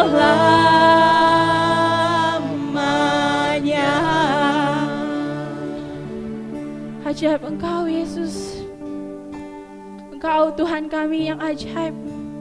Engkau yang sanggup memulihkan hidup kami Tuhan. Kami tidak dapat berjalan tanpa Engkau Yesus. Hanya Engkau hidup kami Tuhan. Kepadamu Tuhan kami serahkan hidup kami Tuhan. Kami serahkan Tuhan segala masa lalu kami yang kelam di hadapan-Mu Tuhan. Engkau yang selalu memandang kami Tuhan berharga di hadapan-Mu. Kami mau Tuhan Engkau ubahkan seperti yang Kau inginkan Yesus. Menjadi hidup kami yang lebih berharga Tuhan. Tidak menurut pandangan dunia tapi menurut pandangan-Mu Yesus. Biarlah kuasa-Mu mengalir Tuhan, mengalir dari tempat yang maha tinggi. Kami mau buka hati kami Tuhan untuk menerima Tuhan pengajaran pada sesi 3 ini. Biarlah Tuhan Engkau bekerja seluas-luasnya pada diri kami. Kami mau buka pikiran kami Tuhan. Kami mau Engkau celikan mata kami Tuhan untuk melihat semua kebenaran-Mu Tuhan. Terima kasih Yesus bahwa Engkau telah mengirimkan Om Vincent Tuhan untuk membawakan firman kepada kami hari ini. Kiranya Tuhan Engkau yang pakai Om Vincent dari ujung kepala sampai ujung kaki. Urapi dia Tuhan, pakailah dia Tuhan. Kami percaya Tuhan, jika Engkau yang bekerja dalam diri kami, tidak ada suatu kuasa apapun yang dapat mengambilnya dari kami Tuhan. Terima kasih Yesus, segala kemuliaan, hormat hanya bagi nama-Mu, kemuliaan kepada Bapa dan Putra dan Roh Kudus, seperti pada permulaan, sekarang, selalu dan sepanjang segala abad. Amin. Baik, selamat siang. Shalom rekan-rekan muda semuanya. Luar biasa, pada siang-siang ini mau bersama-sama terus mendalami sabda Tuhan dan mengalami cinta Tuhan dan kasih Tuhan. Ya, kita lanjutkan pertemuan Seminar Hidup dalam Roh online, sesi yang ketiga, yaitu tentang hidup baru dalam Roh Kudus. Ya, Sesi pertama, kita tahu bahwa Allah Bapa sangat mencintai kita. Dia pengen sekali mempunyai suatu hubungan yang dekat dengan kita, anak-anaknya. Dia bukan Allah yang jauh, tapi Allah yang dekat. Ya, seperti ada lagunya, Tuhan Engkau tak jauh, bahkan dekat di hidupku. Ya, lagu yang indah sekali. Dan sesi kedua, Allah yang luar biasa yang mau mencintai kita, ternyata pada sesi kedua tentang penyelamatan, itu manusia tidak bisa mengalami kasih Tuhan. Ya, kenapa? Karena banyak hambatan-hambatan. Ya, banyak orang mengalami ketegangan-ketegangan, banyak orang mengalami stres, banyak orang mengalami jatuh dalam dosa, godaan-godaan begitu berat. Ya, manusia berusaha untuk mencapai Allah atau mencapai kebahagiaan, tapi tidak mampu. Dengan segala macam cara, dengan segala macam ilmu pendidikan, pengetahuan, semua hal mereka manusia lakukan, tapi tidak mampu. Kenapa? Karena ada suatu kuasa lain yang besar, yang jahat, yang luar biasa, yang mau menjatuhkan kita. Nah, oleh karena itu butuh penyelamatan. Allah sangat tahu hal itu, maka dia mengutus putranya yang tunggal, yaitu Tuhan Yesus, sebagai penyelamat untuk mengangkat kembali kita yang manusia berdosa ini, supaya kembali kepada rencana dia yang semula, yaitu persatuan dengan Bapa. Kebahagiaan bersama Bapa sesuai rencananya. Itu sesi kedua. Oleh karena itu kita harus menerima Yesus sebagai Tuhan dan Juru Selamat kita. Nah, Yesus sudah naik ke surga, ya, Yesus ada duduk di sebelah kanan Allah Bapa, seperti dalam kalau kita doakan syahadat para rasul, doaku percaya, itu kan dikatakan bahwa Yesus ada di mana? Dia naik ke surga, duduk di sebelah kanan Allah. Nah, lantas bagaimana kita di dunia ini? Kita tidak ditinggal. Ya, coba minta tolong slide-nya. Yesus berjanji. Ya, berikutnya terus. Ya, tadi kehendak Bapa kita punya hidup yang baru, bahagia. Ya, itu sesi yang pertama. Dan sesi kedua, Bapa mengutus putranya Yesus Kristus menyelamatkan kita. Sesi ketiga, sekarang ini adalah Roh Kudus sesuai janjinya Yohanes 14 ayat yang ke-16 bunyinya begini. Aku akan minta kepada Bapa dan Ia akan memberikan kepadamu seorang penolong yang lain supaya Ia menyertai kamu selama-lamanya, yaitu Roh kebenaran. Dunia tidak dapat menerima Dia sebab dunia tidak melihat Dia dan tidak mengenal Dia. Tapi kamu mengenal Dia, sebab Ia menyertai kamu dan akan diam di dalam kamu. Yesus berjanji akan meminta kepada Bapa untuk memberikan kepada kita penolong, roh penolong, yaitu Roh Kudus. Dan janji itu sudah ditepati ketika Pentakosta. Roh Kudus turun atas para rasul dan juga para muridnya. Berikutnya. Nah, ciri-ciri apa orang yang sudah mengalami Roh Kudus? Ya, apabila Roh Kudus memenuhi hidup kita, apa yang akan terjadi? Ya. Nah, Kisah Rasul 2 dikatakan di ayat 4, itu mereka para murid ketika menerima pencurahan Roh pertama sekali, mereka berubah dari orang yang takut berubah menjadi orang yang berani. Mereka juga bisa berdoa dalam bahasa-bahasa baru yang Tuhan berikan. Ya, berikutnya. Ini ciri-ciri orang yang mengalami kepenuhan hidup Roh Kudus. Yang pertama, akan mengenal Allah dan mengalaminya. Yang A dulu. Akan mengenal Allah dan mengalaminya.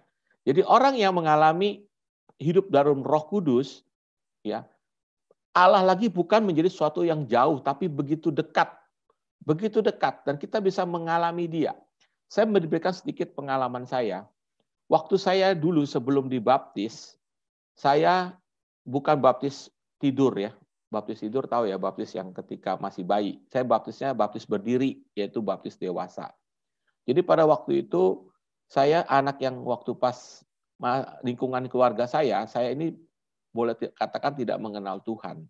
Saya jauh dari Tuhan, karena orang tua saya tidak pernah mengajarkan tentang Tuhan. Orang tua saya sibuk sekali hanya cari uang. Ya, buka toko, orang tua saya punya toko dari buka jam 5 pagi sampai tutup jam 10 malam setiap hari. Dan hanya uang saja yang dicari dan saya tidak pernah mendapat pendidikan agama atau tentang Tuhan. Dan saya nakal karena saya dibesarkan di lingkungan yang sangat kurang mendukung, yaitu lingkungan daerah tempat kejahatan, yaitu Tanjung Priuk, ya, tempat para preman. Jadi waktu kecil, saya itu seumur 6 tahun saja, kelas 1 aja belum, saya sudah mencuri uang untuk berjudi. Ya, saya sudah berjudi umur 6 tahun. Coba bayangkan ya, nakalnya luar biasa. Di sekolahan, di kelas juga seringkali dikeluarkan oleh guru dari kelas karena membuat onar, ya, sikapnya kasar. Nah, tapi saya sering baca buku. Nah, ketika saya baca buku bergambar, anak-anak kecil kan senang baca buku bergambar. Di situ saya baca buku, kalau kita baik hidupnya, berkenan kepada Tuhan, ya, kita matinya akan masuk surga. Surga itu digambarkan tempat yang indah, tempat yang bahagia, tempat yang damai. Ya. Sementara kalau kita jahat, jauh dari Tuhan, hidup berbohong, jahat, segala macam, matinya masuk neraka. Di buku itu digambarkan disiksa, di api, lidah dipotong, tangan dipotong. Wah, saya takut sekali ya. Sejak saat itu saya mempunyai gambaran bahwa saya akan dikatakan nanti suatu saat meninggal, saya harus masuk surga. Karena saya takut sekali masuk neraka. Nah, suatu saat ketika saya pindah dari sekolah swasta ke sekolah Katolik, yang tadi sekolah swasta yang bukan Katolik, pindah ke sekolah Katolik, saya diajarkan oleh guru agama. Dikatakan, kalau kamu percaya kepada Yesus dan dibaptis, dosa kamu, dosa asal kamu, dan dosa kamu dihapuskan oleh Tuhan. Nah, inilah yang saya cari. Wah, saya pengen sekali dibaptis. Tapi sayang, waktu itu ketika saya belajar agama, orang tua saya tidak mengizinkan untuk dibaptis. Sampai pada usia yang sudah dianggap layak untuk memutuskan sendiri, baru saya dibaptis. Nah, pada saat saya dibaptis itulah saya mengalami, sebenarnya kalau menurut saya itu pencurahan Roh Kudus, ya, karena waktu kita dibaptis kita mengalami kehadiran Roh Kudus. Hidup saya berubah. Saya menjadi orang yang berubah 180 derajat. Yang tadinya nakal berubah menjadi baik, dan saya mengalami kebahagiaan yang belum pernah saya alami dalam hidup saya. Allah menjadi suatu pribadi yang bukan hanya jauh, tapi begitu dekat. Dan saya mengalami Dia. Nah, itulah yang saya alami ketika saya mengalami yang disebut pencurahan Roh Kudus. Roh Kudus ada dalam hidup saya. Yang B, apa yang terjadi kalau kita Roh Kudus memenuhi hidup kita? Yang B, hidup doa menjadi baru. Apa maksudnya? Maksudnya hidup doa kita berubah. Kalau dulu kita berdoa mungkin mengalami suatu kekeringan atau mengalami suatu terpaksa berdoa itu. Sekarang doa itu menjadi suatu kebutuhan, menjadi suatu kerinduan, menjadi suatu yang indah, ya. Kalau dulu doanya mungkin cuma minta, sekarang berubah. Doanya lebih banyak pujian, lebih banyak memuji Tuhan, lebih banyak menyembah Tuhan. Nah, hidup doa menjadi berubah. Itulah ciri-ciri orang yang sudah mengalami hidup baru dalam Roh Kudus. Yang ketiga, apa yang terjadi? Yaitu kitab suci, liturgi, sakramen menjadi hidup. Ya, sering kita, apalagi kita sebagai anak muda ya, zaman sekarang kan kadang-kadang kita ke gereja itu rasanya kewajiban. Ya, rasanya sesuatu yang rutin. Ya, kok kita tidak mengalami apa-apa ya ikut misa misalnya ya, atau kita membaca kitab suci rasanya mungkin kewajiban juga ya, terpaksa. Kadang-kadang kalau tidak bisa tidur baca kitab suci supaya ngantuk bisa tidur. Nah, tetapi setelah orang mengalami hidup baru dalam Roh Kudus, berubah. Kitab suci bukan lagi menjadi suatu kebutuhan, bukan lagi menjadi suatu terpaksaan, tapi membaca kitab suci menjadi suatu kebutuhan. Karena di situ kita akan dikuatkan setiap hari dalam hidup kita dengan sabda-sabda Tuhan. Dan bahkan sabda Tuhan itu akan menuntun kita dalam hidup kita. Kita seringkali diingatkan, ya, seringkali dikuatkan. Kadang-kadang dalam situasi tertentu sabda itu timbul dalam pikiran kita, timbul dalam hati kita. Membaca kitab suci menjadi terinspirasi, menjadi terbuka pikirannya. Ya. Kemudian ikut misa, ikut liturgi menjadi suatu kerinduan. Ya, kita mengalami. Nah, itulah ciri-ciri orang yang dipenuhi dengan Roh Kudus. Yang berikutnya, D. Buah-buah Roh Kudus berkembang ya. Kita tahu di Galatia 5 ayat 22 sampai 23 ada 9 buah Roh Kudus, yaitu kasih, sukacita, damai sejahtera, kebaikan, kemurahan, kesetiaan, lemah lembutan, kesabaran, penguasaan diri. Ya. Nah, itu berkembang. Kita mudah mengasihi, mudah murah hati, ya, kemudian penuh dengan sukacita, damai sejahtera dalam hati kita. Nah, itu ciri-ciri orang yang mengalami kepenuhan hidup dalam Roh Kudus. Yang berikutnya. Apalagi yang terjadi? Nah, kita akan menerima karunia Roh Kudus. Ya, orang yang menerima penuhan hidup dalam Roh Kudus, dia akan karunia-karunia Roh Kudus akan ada dalam dirinya yang digunakan untuk pelayanan, ya. 1 Korintus 12 itu karisma Roh Kudus ada 9. Salah satunya berdoa dalam roh, karunia nubuat, sabda pengetahuan, karunia iman, karunia penyembuhan. Itu kita akan alami untuk pelayanan menolong orang lain. Nah, itu yang akan terjadi ketika kita menerima pencurahan Roh Kudus. Berikutnya, F. Nah, kepenuhan hidup dalam Roh Kudus itu dimulai waktu kapan? Waktu kita didoakan untuk menerima pencurahan Roh Kudus. Ya, kita akan mengalami kehadirannya. Bagi yang sudah mengalami akan menerima pengalaman yang lebih dalam dan penuh. Jadi makanya sebenarnya dalam roh itu tidak hanya diikuti satu kali, bisa berkali-kali. Dan kita, setiap kali kita mengikuti, kita akan mengalami suatu pengalaman yang lebih penuh lagi dari suatu kehadiran Roh Kudus. Bahkan pencurahan Roh Kudus, menurut saya, bisa dialami setiap hari, yaitu perjumpaan dengan Roh Kudus setiap hari. Ibaratnya terus-menerus Roh Kudus itu berkobar dalam hati kita. Kehadirannya disadari. Ya. Berikutnya. Apa artinya kita menerima pencurahan Roh Kudus? Nah, sahabat-sahabat muda, ini penting sekali kita tahu apa artinya menerima pencurahan Roh Kudus supaya pada waktu nanti Anda akan didoakan, ya, ini baru pertama kali saya rasa ya, pencurahan Roh Kudus secara online, ya. Saya juga belum tahu gimana caranya, tapi pasti bisa juga, ya, karena Tuhan tidak dibatasi ruang dan waktu, ya. Kita apa artinya menerima pencurahan Roh Kudus, ya? Dalam Matius 3 ayat 11, Tuhan Yesus bersabda begini, Aku membaptis kamu dengan air sebagai tanda pertobatan, tetapi ia, ini Yohanes Pembaptis ya mengatakan demikian, Aku membaptis kamu dengan air sebagai tanda pertobatan, tetapi ia, yaitu Yesus, yang datang kemudian daripadaku, lebih berkuasa daripadaku, dan aku tidak layak melepaskan kasutnya. Ia, yaitu Yesus, akan membaptis kamu dengan Roh Kudus dan dengan api. Maksudnya apa? Maksudnya, dengan pencurahan Roh Kudus, kita akan masuk ke dalam pengalaman yang lebih dalam bersama Tuhan. Roh Kudus menguasai seluruh hidup kita. Pertanyaannya, loh, kan Roh Kudus sudah ada dalam diri kita ketika kita dibaptis. Betul. Pada waktu kita dibaptis, kita menerima Roh Kudus. Tapi seringkali terjadi, banyak orang yang tidak menyadari kehadiran Roh Kudus. Ya, Roh Kudus seolah-olah seperti mati dalam diri kita, tidak disadari kehadirannya.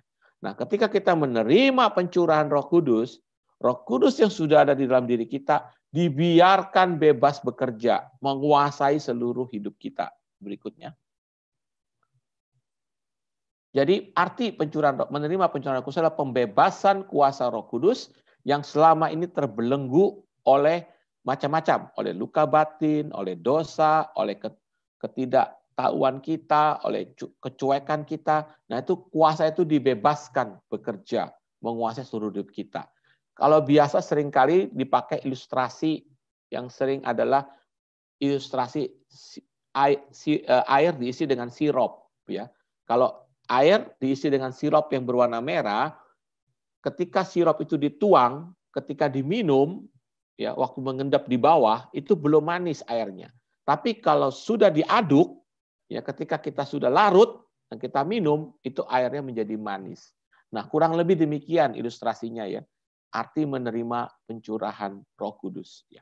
Nah, hal yang kedua yang terjadi ketika kita menerima pencurahan Roh Kudus selain 5 hal tadi, ya, hidup kita berubah, kita mengalami kasih Allah, kemudian kita juga mengalami buah-buah Roh Kudus, ya, mengalami karunia-karunia Roh Kudus, membaca kitab suci, liturgi sakramen menjadi hidup doanya berubah, ya. Kita juga bisa mengalami yang namanya berdoa di dalam bahasa roh.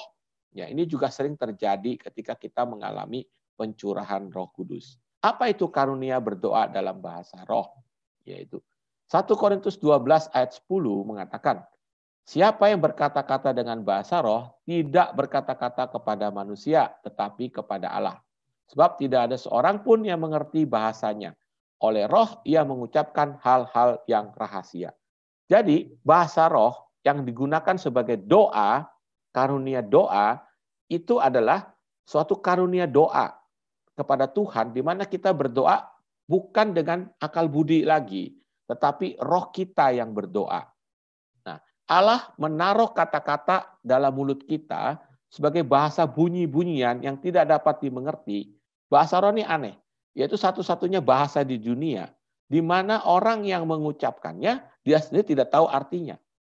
Ya, kalau orang Jepang ngomong bahasa Jepang dia tahu bahasa itu artinya. Orang Jawa ngomong bahasa Jawa dia tahu artinya. Tapi kalau orang yang berdoa dalam bahasa roh dia sendiri tidak tahu artinya. Ya, tidak tahu artinya. Tapi yang terjadi apa? Dia mengalami suatu relasi dengan Tuhan yang luar biasa. Ya, nanti saya akan ceritakan apa sih gunanya orang berdoa di dalam bahasa roh. Ya, jadi bahasa roh yang sebagai doa, ia membangun diri kita sendiri. 1 Korintus 14 ya, ayat 2. Baik, lanjut. Nah, apa berdoa dalam bahasa roh?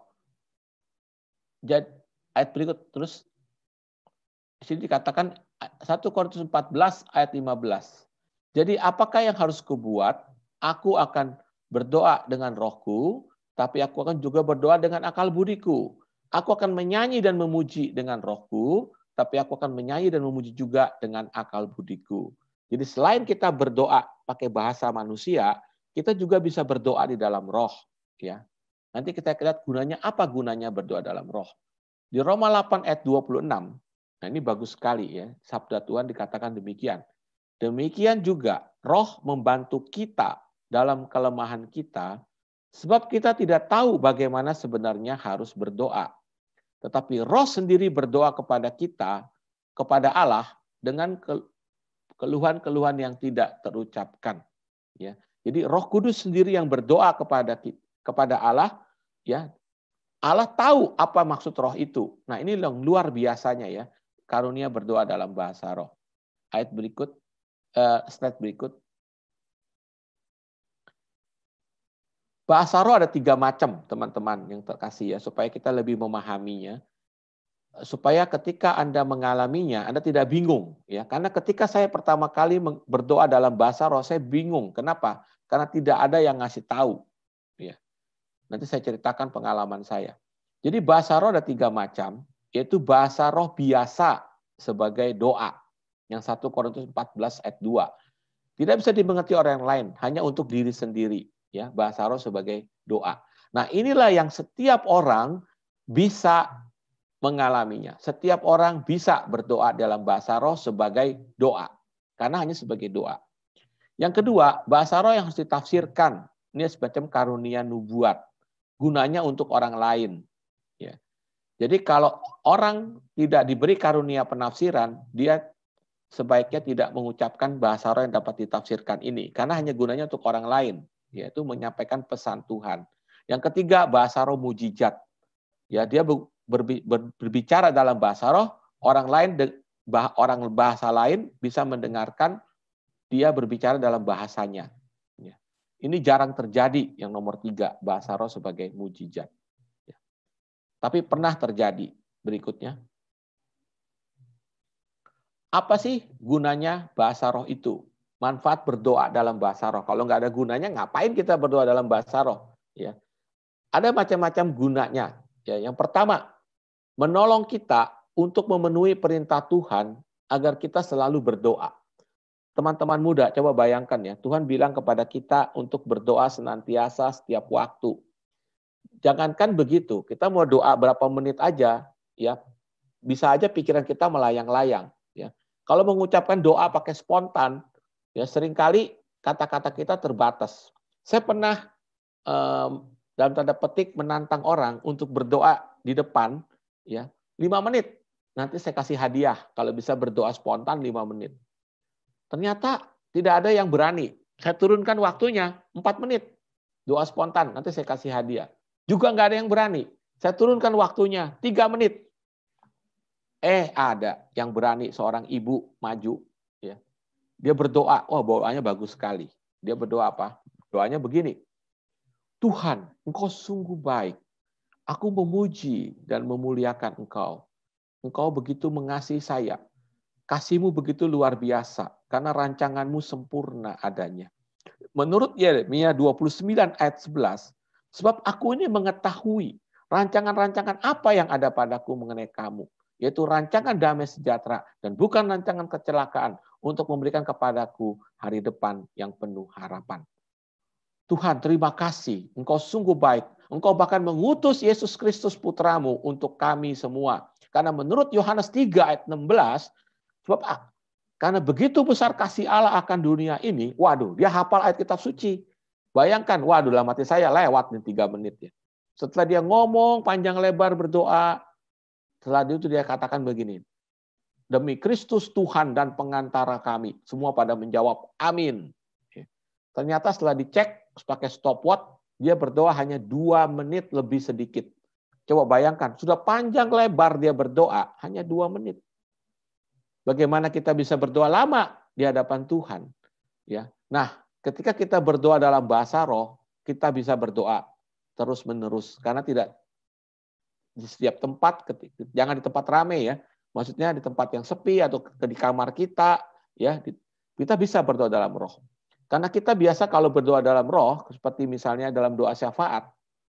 Saya sendiri pernah berdoa dalam doa syafaat profetik itu sampai 2 jam berdoa dalam bahasa roh, nggak terasa. Karena kita masuk dalam hadirat Tuhan. Ya. Nah, kedua, gunanya bahasa roh adalah menyemangati kehidupan doa. Kalau orang yang sering berdoa dalam roh, otomatis rohnya berkobar-kobar. Ya.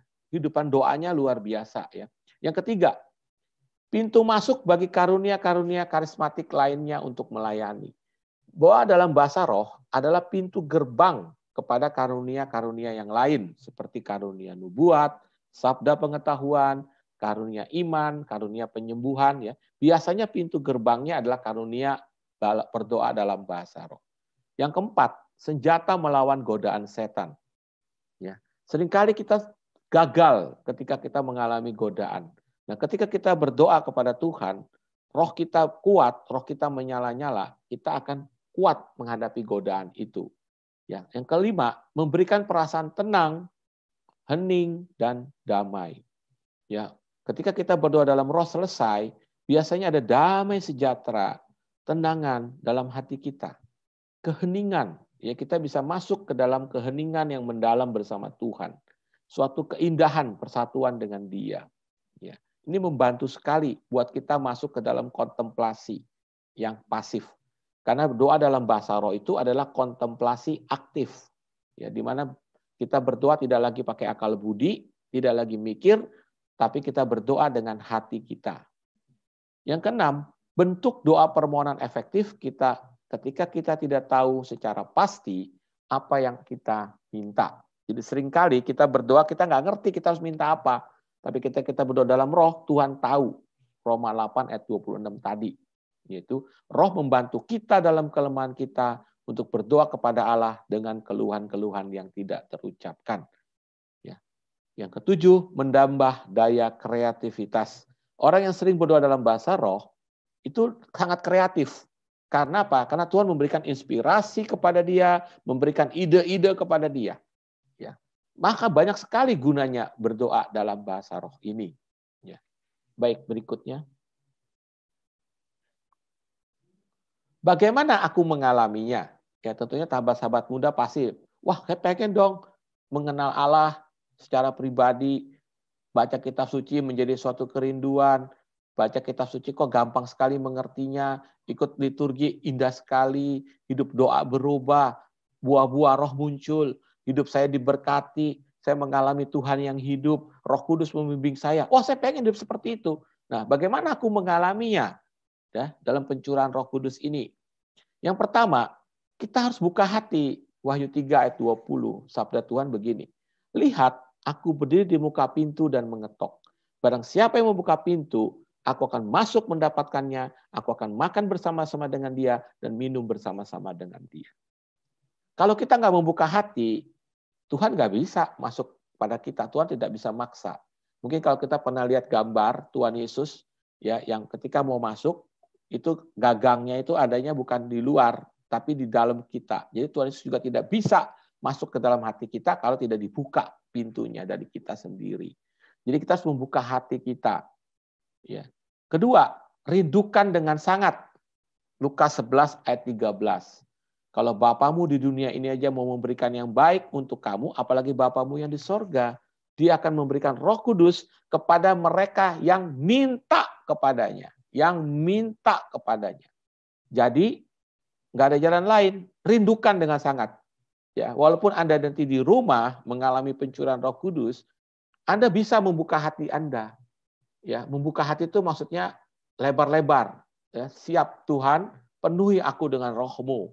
Ya, rindukan dengan sangat, rindukan Roh Kudus yang ada dalam hatiku, ku biarkan berkuasa menguasai seluruh hidupku. Ya, yang ketiga, dengan bertobat. Ya, mungkin kita harus berubah hidup kita. Kita minta ampun kepada Tuhan. Ya, sekarang memang susah, nggak ada sakramen pengakuan dosa ya. Tapi Anda bisa bertobat secara batin. Ya, mohon kepada Tuhan hidup Anda berubah. Ya, menyesal. Yang keempat, rendah hati. Saya percaya anak-anak muda pasti orangnya rendah hati. Ya. Kenapa? Karena anak muda lebih terbuka. Ya, karena pengalaman pencurahan Roh Kudus di abad modern itu juga terjadi di kalangan anak muda terlebih dahulu, yaitu para mahasiswa-mahasiswi di Pittsburgh, Amerika tahun 67. Bukan di kalangan orang dewasa. Kenapa? Karena anak muda lebih terbuka hatinya, lebih rendah hati. Kalau orang tua, kebanyakan sudah kepinteran, ya, kebanyakan ilmu, susah untuk rendah hati. Saya pernah mendoakan seorang bapak, ya sudah umur. Ketika saya mendoakan dia, bapak itu tangannya begini. Tangannya ditutup begini. Terus saya coba membuka tangannya supaya tangannya terbuka. Tapi bapak itu bilang apa? Saya bisikin di telinganya, Pak, arahkan hati pada Yesus. Dia bilang, sudah saya arahkan. Apa yang terjadi? Bapak itu tidak mengalami apa-apa. Karena sepanjang acara dia hanya tangannya ditetengin aja begini. Dia tidak rendah hati, membuka hatinya. Ya, susah. Teman-teman yang terkasih. Sahabat-sahabat muda, kalau Anda mau mengalami pencurahan Roh Kudus, Anda harus rendah hati datang kepada Tuhan. Tuhan, ini aku merindukan Engkau, kuasai seluruh hidupku, kuasai seluruh hatiku, berkaryalah, jadilah raja dalam hidupku. Berikutnya. Slide berikut. Baik, saya rasa cukup demikian ya. Nanti kita akan masuk ke dalam pertanyaan sharing. Jadi sesi ketiga ini sebenarnya adalah mau membuka pikiran hati kita bahwa ada satu pribadi ketiga dari Allah Tritunggal, yaitu Roh Kudus, yang Dia yang akan memimpin seluruh kehidupan kita di dunia ini saat ini. Dan itu sudah dijanjikan oleh Yesus dan sudah ada di dalam diri kita sebagai seorang Katolik ketika kita dibaptis, hanya perlu dikobarkan, perlu dibangkitkan terus-menerus. Caranya gimana? Saya sudah sampaikan tadi. Dengan membuka hati, dengan rendah hati, dengan bertobat, dan merindukan dengan sangat. Maka engkau akan mengalami ciri-ciri orang yang mengalami kepenuhan hidup dalam roh. Baik teman-teman muda, itu yang bisa saya sampaikan. Nanti kita akan masuk ke dalam kelompok-kelompok sharing. Ya, Anda tanyakan kepada ketua kelompok atau ketua sel yang Anda tidak mengerti, mungkin mengenai apa itu menerima pencurahan Roh Kudus, apa itu bahasa roh, bagaimana seseorang merindukannya, ya Anda bisa tanyakan. Baik, saya rasa demikian. Saya berdoa supaya Anda mengalami suatu hidup, kepenuhan hidup dalam roh bersama Tuhan. Tuhan memberkati Anda semuanya. Amin. Ya, terima kasih Om Vincent untuk sharing yang diberikan bagi kita semua, pengajarannya luar biasa memberkati buat kita. Teman-teman masih semangat? Angkat jempolnya. Oke, terima kasih juga untuk teman-teman yang di YouTube. Kita sudah selesai di sesi ketiga. Itu artinya kita sudah selesai untuk di sesi hari ini. Kita akan ketemu lagi minggu depan di hari Sabtu jam 10 pagi. See you teman-teman yang di YouTube.